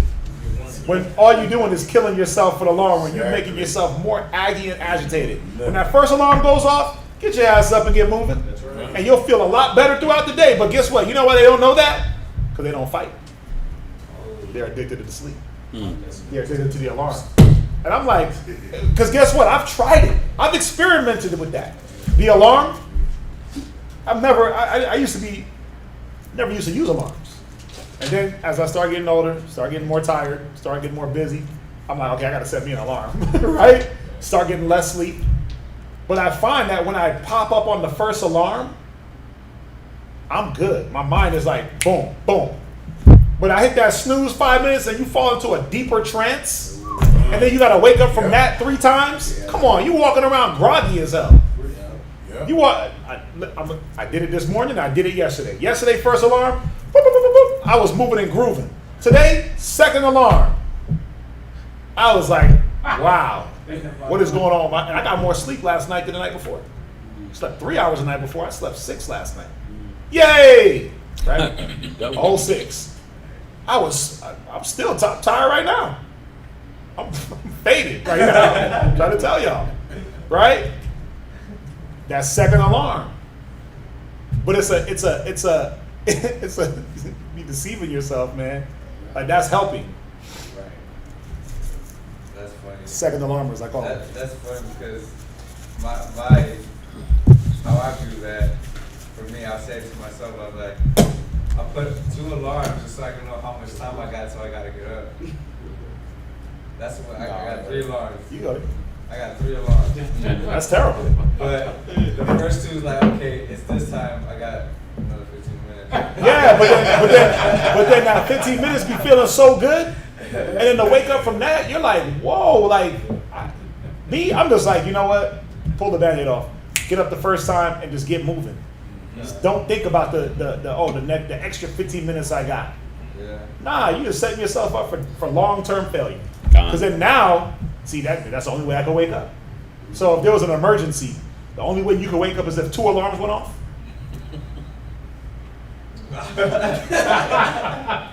That's the only way. Somebody gotta hit you with the alarm 16 times and then you're ready? Hell nah. So go from there. Go to where you wanted to go. I didn't have this in here. You can throw it in. Proverbs 18 and verse 20. Right. And this is a good one. I should have had it, but that's why you got soldiers and officers. Read that. Proverbs chapter 18, verse 20. A man's belly shall be satisfied with the fruit of his mouth. Go ahead. And with the increase of his lips shall he be filled. So the increase of your lips. What are you speaking? What are you saying? What are you calling to yourself? That just hits on the affirmations. You're a loser. Oh man, you know what? One last hit. One last bump. One last snooze. What are you calling? And you're going to be filled with that. It's all in the power of your lips, of your tongue. Read on. Verse 21. Go ahead. Death and life are in the power of the tongue. Death, life. You either got one or the other. There's no in-between ground when it comes to the words that we speak. There's no in-between ground when it comes to the Most High. No in-between ground when it comes to the path of life that you choose. You can do life or death. Pick. Yeah, stop calling that demon.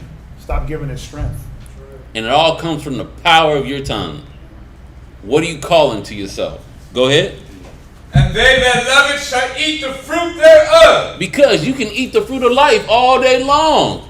Good health, being vibrant, having clarity of mind, being alert, being strong and active, sharp. Or you can be slothful, slow, sluggish, boring, always tired, never having a willing spirit. Everything bothers you, you know, because the wind blew not the direction that you thought it was going to blow. You bothered. What's up? I'm sure everyone's seen this. Like they've done like science experiments with plants. They're growing plants. Okay. They'll have one plant they're talking into it real bad, and then they'll have another plant that's giving it life. Oh Yeah, that's me. Oh yeah. I got to do a lot of talking to my plants because they look like they've been abused for the last 3 months. He speaks life. I got to go talk to them boys. What's that? It's funny because I was literally talking about that the other day because I went to Shadak's house and I pulled out a little plant that he had, but it didn't come out with a little plant. It came out just a leaf.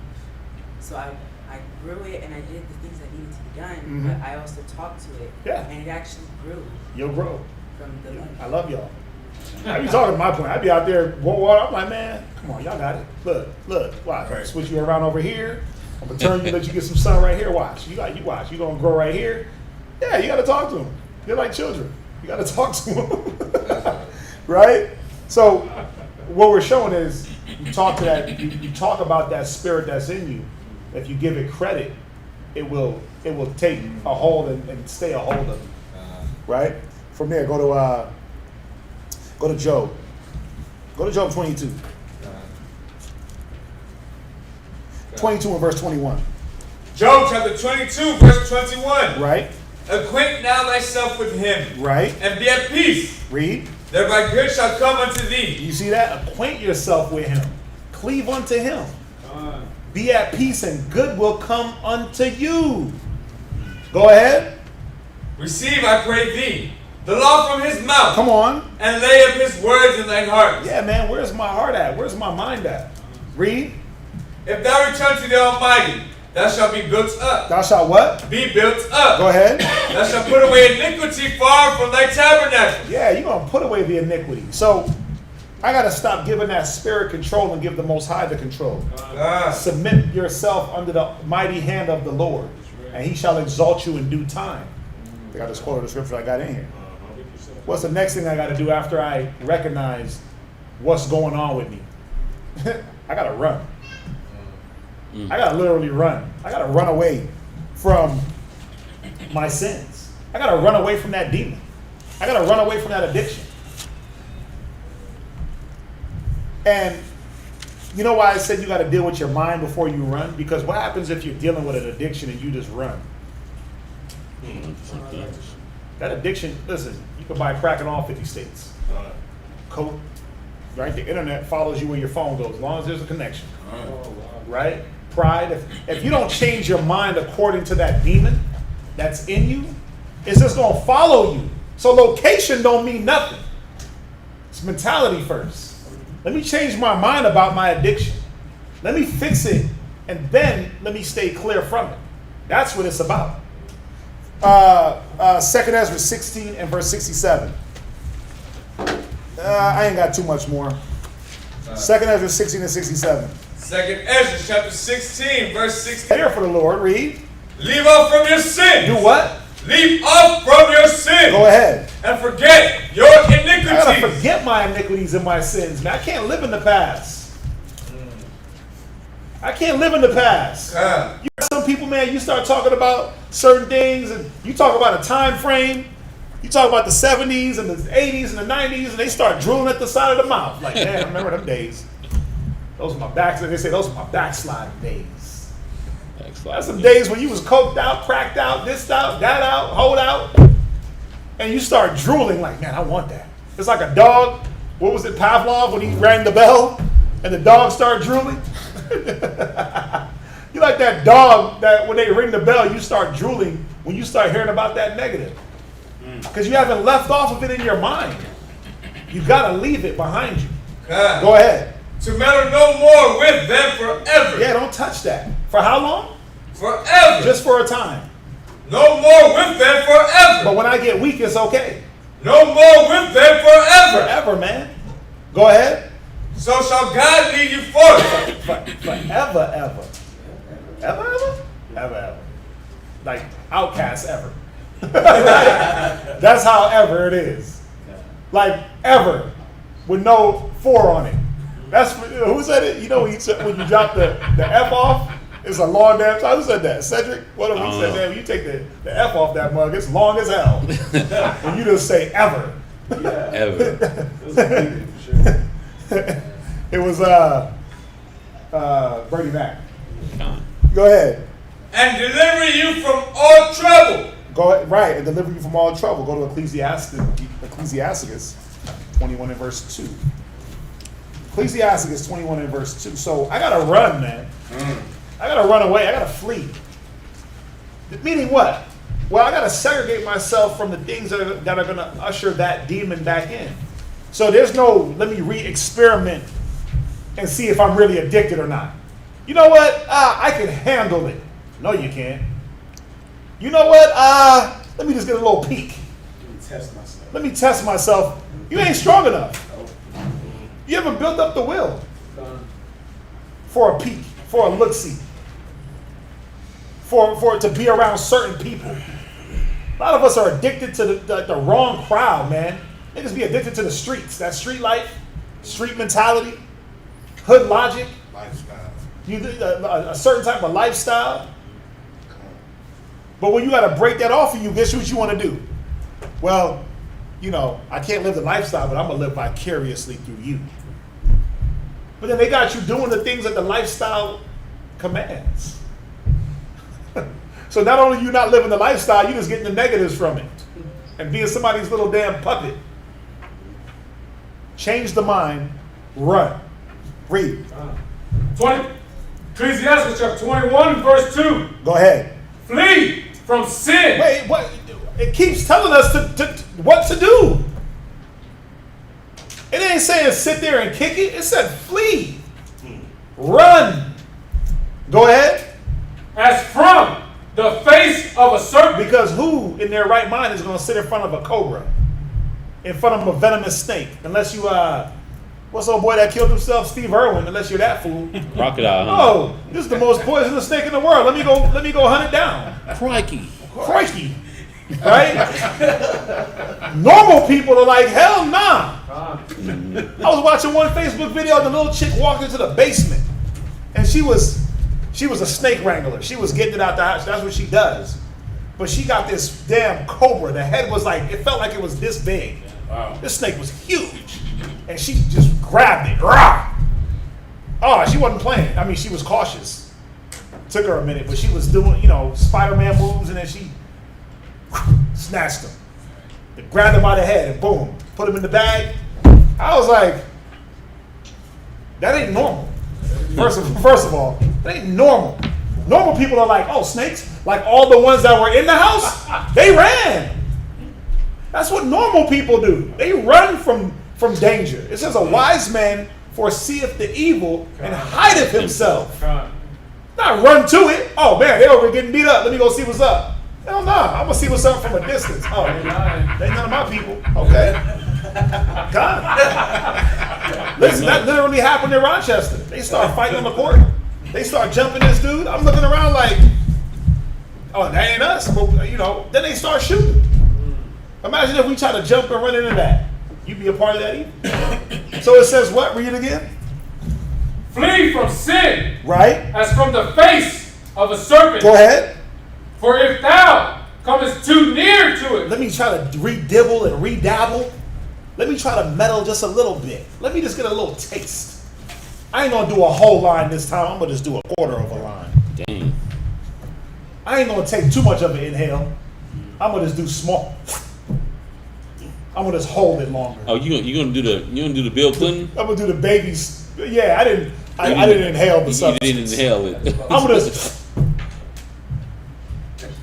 and switch it around my teeth. Switch the smoke around like a cigar. Right? I ain't gonna go all the way in. I'm gonna just touch it just a little bit. Go ahead.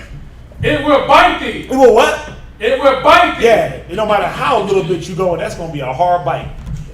It's gonna bite chunks out of you. Go ahead. The teeth thereof are as the teeth of a lion. Come on, man. Who can withstand that? You just went from a snake to a lion. Wow. Go ahead. Slaying the souls. You see that? Because now your soul, it's working on your soul. So now that I've ran, now that I've fled, get busy. Get yourself to work. Get your mind occupied. Right? Go to Proverbs 16 and 3. Proverbs 16 and 3. Proverbs chapter 16, verse 3. Read. Commit thy works unto the Lord. So I got to commit my works unto the Lord. Go ahead. And thy thoughts shall be established. And then he'll order my thoughts. My thoughts will be on the work. My thoughts will be, how do I get better at my works? But you got to first develop work. You got to get busy. You got some people that are addicted to their jobs. Ooh, we forgot about that one. Work addiction. Right? They're addicted to their jobs. It's like, why you ain't never home cooking? I'm at work. What about your kids? I'm at work. What about you? I'm at work. What about I'm work? They hide in their work. I'm addicted to work. I'm a workaholic. But think about it. You hiding in Walmart? Come on, man. Like, stop. You hiding at a bank? At the bank teller? You hiding in the vault? I'm a bank teller awards? What? I don't know. Like, come on. There's no job out there, really, to be honest. I'm going to say it. There's no job out there that's that substantial. There's no work out there that's that substantial. Because no matter what, you got to have the spirit for any of those works to even have any type of meaning. I don't care what profession you're in. Every profession in the earth can collapse right now, and we'd be fine. Y'all know that, right? Y'all know that? Do y'all believe that? That every profession in the whole world can collapse, and we'd be fine? Absolutely.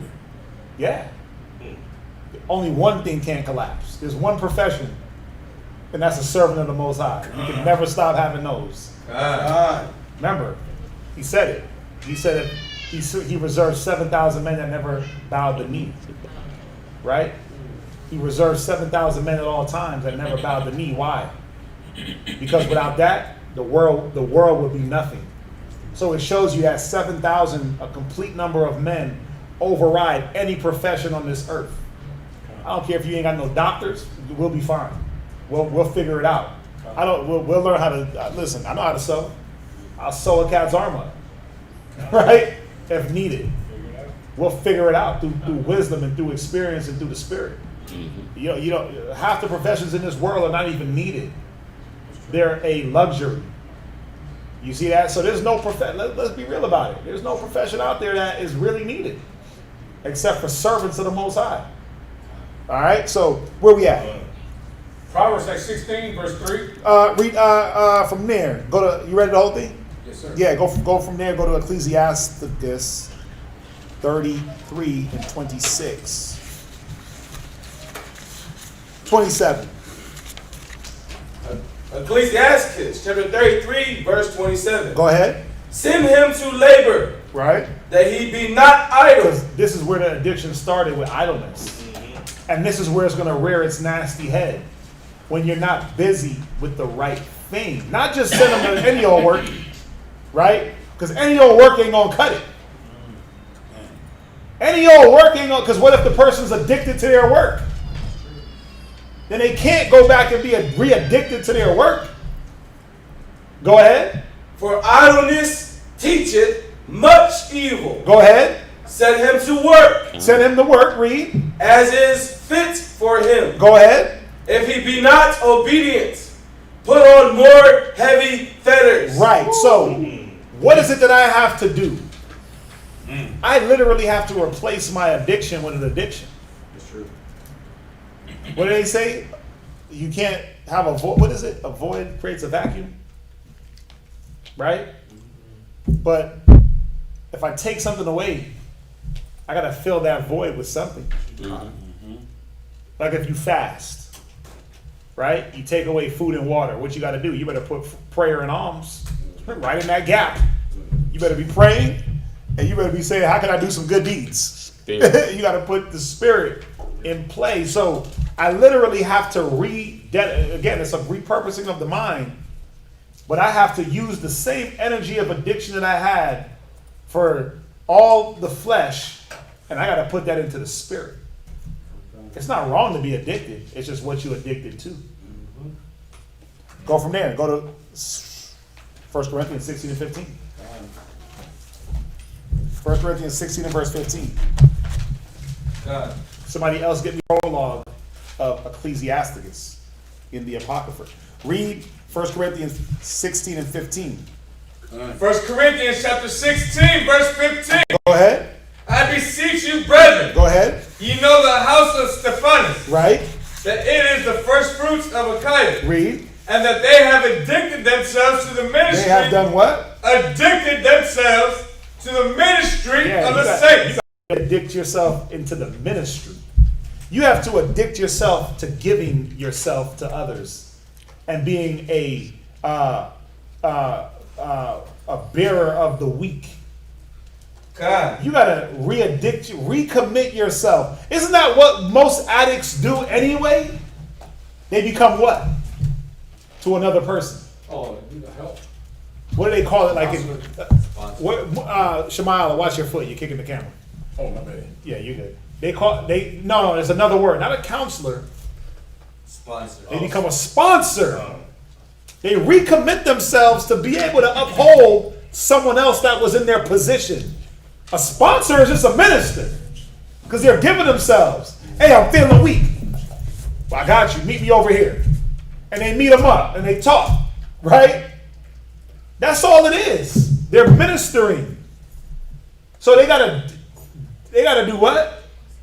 They have addicted themselves right to the ministry. Go ahead. Of the saints. The ministry, and I got to do another class on the ministers and what that entails.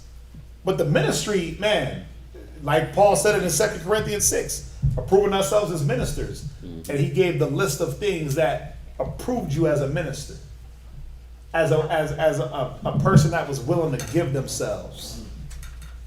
Go ahead. That ye submit yourselves unto such. Read on. Unto everyone that helpeth with us and laboreth. And that laboreth. Send him to labor. Read on. I am glad of the coming of Stephanus. Read. And Fortunatus. Right. And Achaicus. Right. For that which was lacking on your part, they have supplied. Why am I reading down? Read verse 18. For they have refreshed. They have what? Refreshed. They have what? They have refreshed. The re-addiction to the ministry does what for you? It has refreshed. Go ahead. My spirit. See, it's about refreshing yourself. How can I be renewed and refreshed? And not just, like when you go refresh your scent, your plug-in every 30 days? No, I'm talking about being refreshed daily. That's what the word does. That's what sitting in this word does, man. It takes away the mortal mind, the mortal thoughts, that chaotic mentality, the dependent mentality on the negative, that addictive spirit to these negatives. I gotta be in the word, man. It's really that simple. Be in the word, the end. Read your Bible, the end. That should have been the class. Read your Bible, the end. Addiction, read your Bible, stop. We're done. It's really that simple. You know what I used to do? When I first got to Houston? It was something I always did. And I remember it pissed my rib off. She used it against me, but I was like, cool. I would come home, and because brothers would always act like when do you study, or how do you get to study so much? And I'm like, I don't. Right? When I was a soldier, officer. But I would come home, and I made it a habit. I would take my books, all my books out my bag, right? So Apocrypha, Zondervan, Bible, and whatever. Josephus. And I would lay them on the bed. And I would come home and I would just sit there on the bed, and my books are right there in front of me. And then the kids would come, hey, what's going on? My books are right there. So I'm programming myself. And I would do this. I did this for like years straight. But what it was, it developed me into knowing, I trained myself into putting my books out, not just to put them out, but knowing that I got to go read and showing everybody else around me, I got to read. So yeah, I'll mess with y'all, kids, hug you, kick you, bounce you on the knee, rib, counsel talk, but guess what? I got to read. Mm-hmm. So I was showing everybody else my addiction. Yeah, the TV's going. Y'all know how I get down. Background noise. I ain't worried about that. But I made it a habit to open up my books and lay them out for years. I don't have time to do that as much. I try to do it now. I'll go home and try to lay them out on the couch but it's a lot. But I still get in there. But I developed this habit, and people around me saw it. To the point, my old rib got mad at me and said, "All you do is study." I was like, well, addicted to the ministry. I'll say it. All I do is study, and it's keeping the demons at bay up in here. That's true. You better be happy somebody's studying. You know, and I'm not talking about my rib now. I'm talking about old rib, right? Broken rib. New rib now is like, hey, Asherai is like, listen, what you reading? I'm trying to read with you.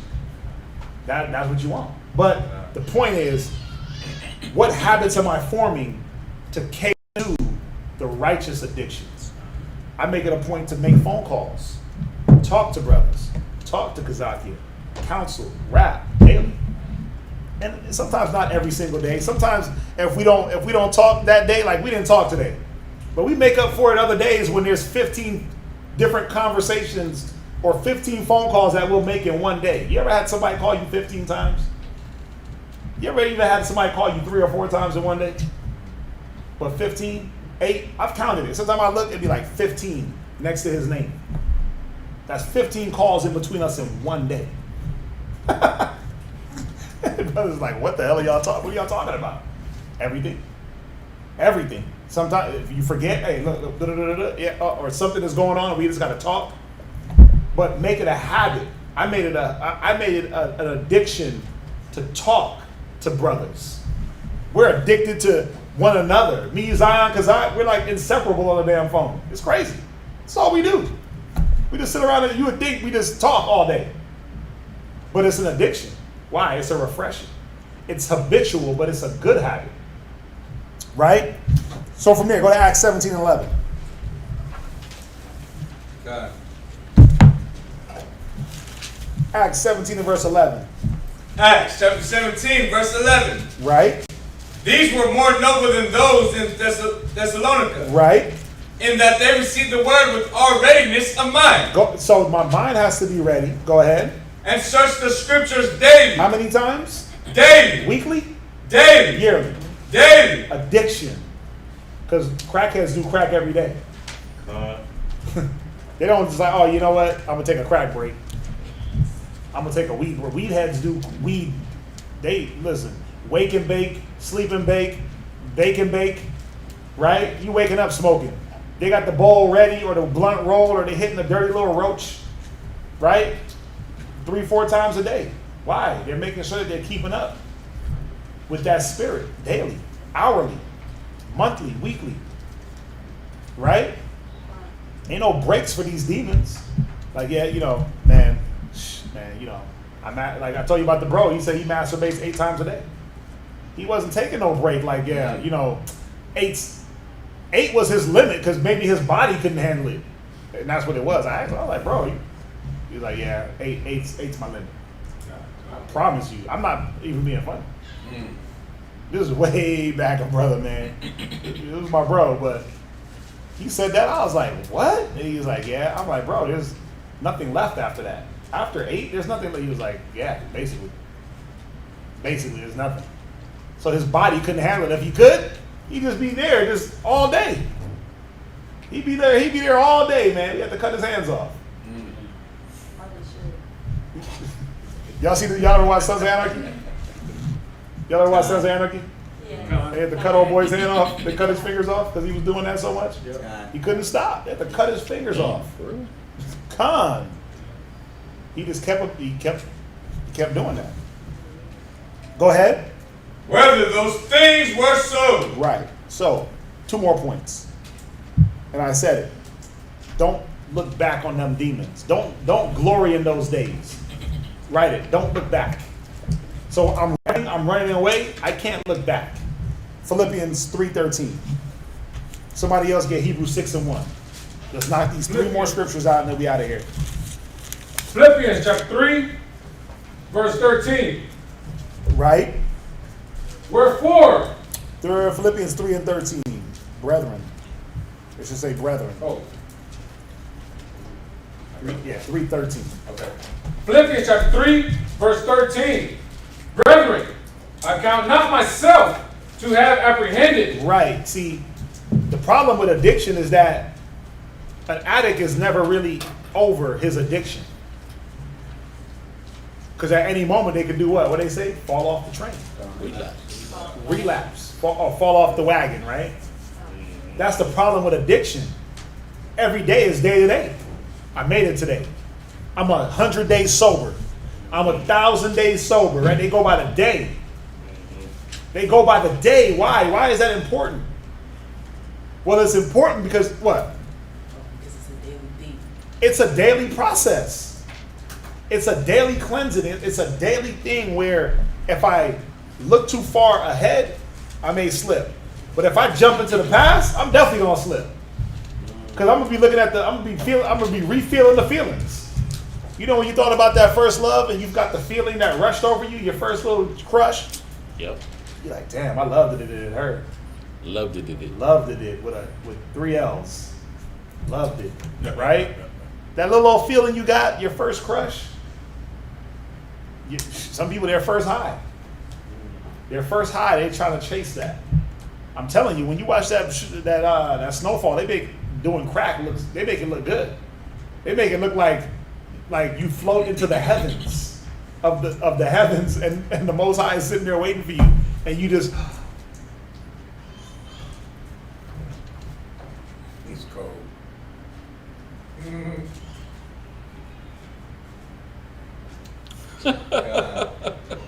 I was like, I ain't gonna front. I was like, I want some. I was like, hold up, that's crack. I don't want that. Like, no, I rebuke you, Satan. I'm telling you, they make it look good, bro. You know, just on this point alone, the other day I was having a conversation, just examining my past life, and one thing that I said in that conversation is, like, I know wholeheartedly, if I go back to my past life and whatever part of my past life, like, I would die. Like, I would die. Like, not even fun die. Like, I get got, super got. And it's crazy. You know too much now. And that too, of course, that rock they out. Like, I'm here, you know what I'm saying? And just like what I would do in my past life, you know, I give praise to the Most High all the time because I should have been dead. But now again, just like looking back in the sense of looking back, like, dang, I ain't trying to die. I got stuff to do tomorrow. Right. Righteous things. Right? So go ahead, read on. But this one thing I do. So the apprehending is that you can't tell yourself, oh, I made it. I'm clear. No, I made it today. Right. Let me keep fighting.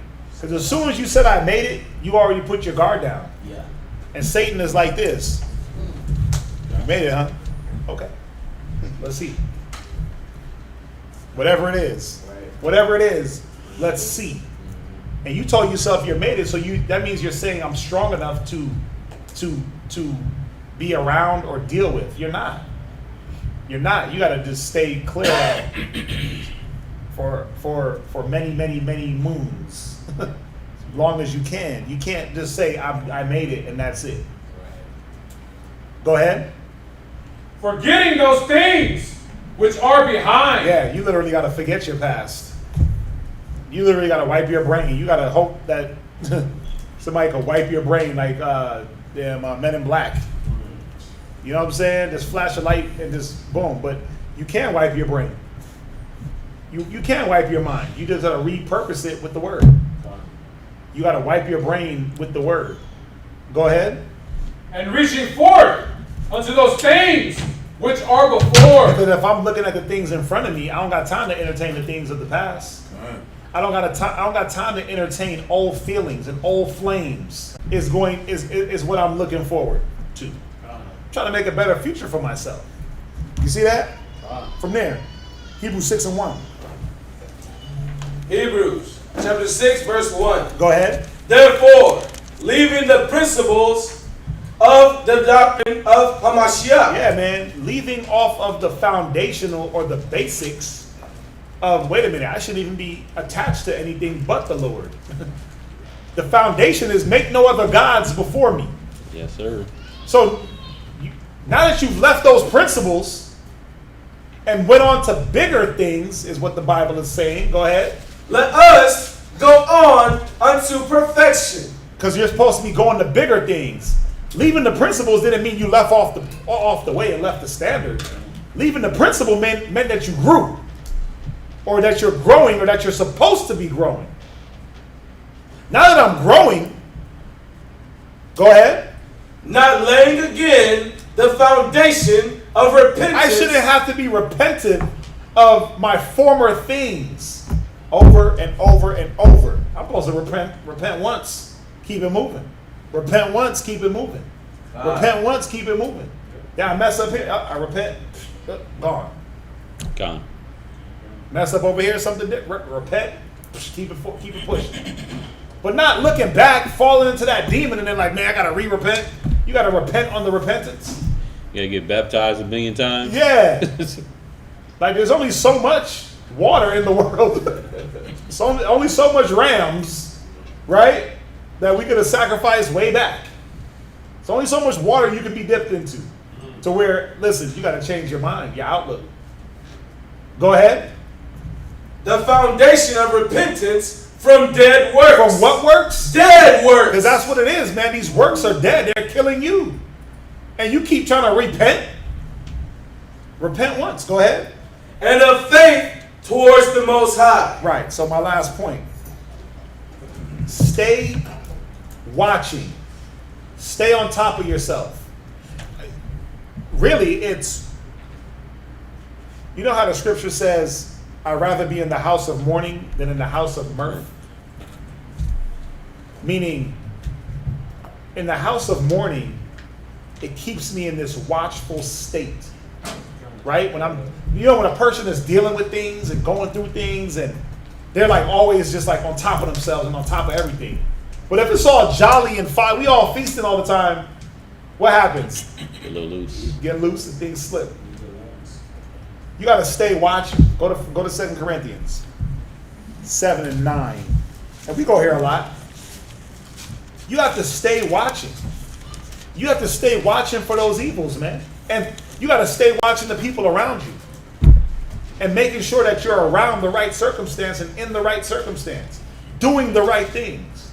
Giving the right things to your spirit. You have to watch. You have to examine.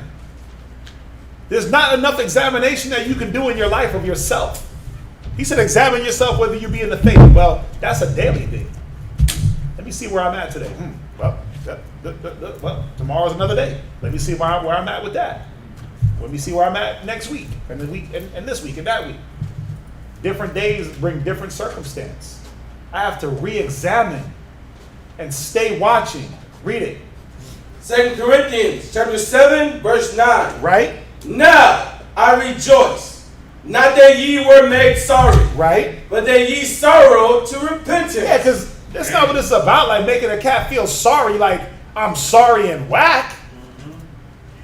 But at least sorry to a level of, damn, man, I got to change.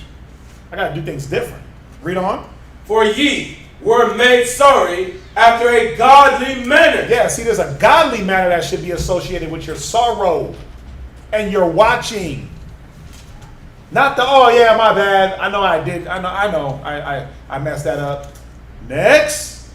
And then you do the same thing over and over. That's not godly sorrow. That's the world's version of I'm sorry. Smack you in the face, my bad, I'll never do it again, and smack you with the other hand in the other side of your face. I said I wouldn't do it again. It was a different side of your face and a different hand. The hell? The point is you're hitting me. But I said I wouldn't smack you in the face with the right hand. Right. I kicked you in the nuts. Technically, it ain't the same, right? That's the world. Go ahead. That he might receive damage by us in nothing. Go ahead. For godly sorrow worketh repentance. It worketh a repentive. A repentive spirit is a watching spirit. Go ahead. To salvation. To what? To salvation. Because how could you repent and get salvation? Let me reword that. When you make a mistake and you say, I'm sorry, are you saved? No, right? That means that you got to keep watching to not make that same mistake to be saved for future. That way you ain't sorry again. So a repentive spirit is a watching spirit. They're watching to make sure that I stay in this lane. Go ahead. Repentance to salvation, not to be repented of. Not to be repented of. Not to repave that road. Not to be going back on. Go ahead. But the sorrow of the world, right, worketh death. It worked what? Death. Because the sorrow of the world is just say you're sorry, but go do the same thing. Wow. Go do what was killing you. That's the sorry of the world. Oh, she said she was sorry, but nigga, she's still cheating on you. This moment. No, but she said she was sorry. See? Yeah, but she's addicted to her pride. See, look at her text message. Look at her response. No, but she said she was sorry. Oh, really? Okay. Go ahead. For behold, this same self thing, right, that ye sorrowed after a godly sort. Go ahead. What carefulness? What carefulness? What carefulness? I gotta be careful of where I'm at, who I'm with, what I'm around. I gotta be careful what I start thinking. You ever think one thing and then all of a sudden you went through 6 months worth of thought? God. In 3 seconds? You're like, whoa, what the? I went from here to here in just a few thoughts. I'm all the way back in my former life. Because you went down the train of thoughts. I got to be careful what I give myself in thought. Go ahead. What carefulness it wrought in you. Go ahead. Yea. What clearing. What? Clearing. What? Clearing. I got to clear myself. But how? Well, I got to run. I got to wash myself daily. And I got to get to work. I got to repurpose my mind. I have to clear this demon literally from me, this addiction. Go ahead. Of yourselves, yea. What indignation. What? Indignation. You got to hate the demon. You got to hate the addiction. A lot of us don't hate our addictions. We like, man, we made it a covenant with ourselves. Mm-hmm. We thought to have it as our friend. Mm-hmm. And that's the problem. You got to develop a hatred. But you can't serve two masters. You can't love your addiction and love the Most High. So you got to develop a love for the Most High. And guess what? You'll automatically develop a hate for your addiction. You got to love the Lord with all your heart and soul. You got to put him first. Cleave unto him and he shall cleave unto thee. Read on. What fear? What? The fear has to be in you that, wait a minute, that desolation like a whirlwind? Yee. That's happening to non-addicts. So imagine, he said, if punishment, judgment be at my house first, where did the sinner appear? Ugh. You got to have fear. Like, listen, I'm scary as hell. That's why I moved the way I move. I'm scary. I'm scared to be in them streets. I'm scared to just mess up. There's a fear. Go ahead. Yea, what vehement desire. The desire to not fall. That vehement desire where you'll put everything on the line to not fall. You'll give everything to not fall. You'll fall to not fall. You'll fall a different way not to fall back to that. That vehement desire to beat this thing. These things got to be developed in you. Go ahead. Yea, what zeal? The same zeal that you have to appease the demon and the addiction, you got to turn that zeal around and have a zeal for the Lord. Have a zeal for the word. Have a zeal for the standard. Have a zeal for righteousness. Go ahead. Yea, what revenge? What? Revenge. You got to take revenge on that spirit. How? Well, you know what spirits hate? When they have nowhere to settle. Them demons hate when they ain't got no house to come home to. Gone. They hate it. You know what they do love? When you done clean them out and you made space for all their little friends. For all their little homies to come, Barney and friends, right? They love that. Like, oh, damn, he home? Ain't nobody home, y'all. We got the crib to ourselves. Right? And they start wreaking havoc in you. Yeah. But they hate when you cast them out and they can't come back. That's the revenge. Like, nah, you about to be homeless. Or you going to go settle in some other fool. Settle on the pig. Or go to the swine. Go ahead. In all things, ye have approved yourselves to be clear in this matter. And that's what we got to do, man. You have to do all you can to stand.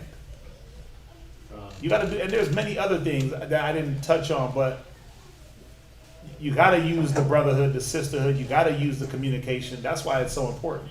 I had a whole talk with the brothers that were here in Hebrew Academy about their communication and why it's important. You got to have your communication up to be able to get that help. We got to know what's going on. We have to know what's going on with you to help you.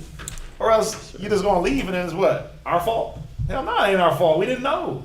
We didn't know. Right? So, any questions on that?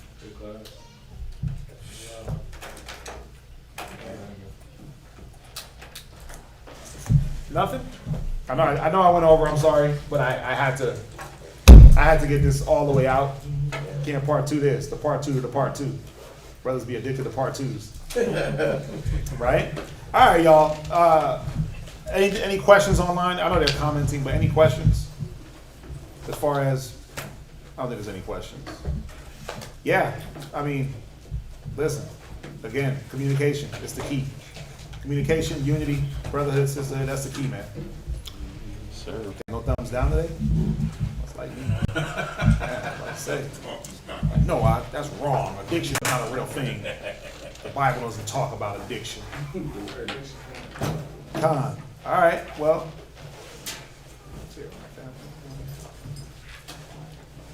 Yeah. All right, y'all. Well, listen, we went over. So we're going to salute everybody online. We're going to say shalom. Shalom. And we will be back here on Saturday. Everyone else? Chilling up in the kingdom. Chilling with Yahweh Shai and all the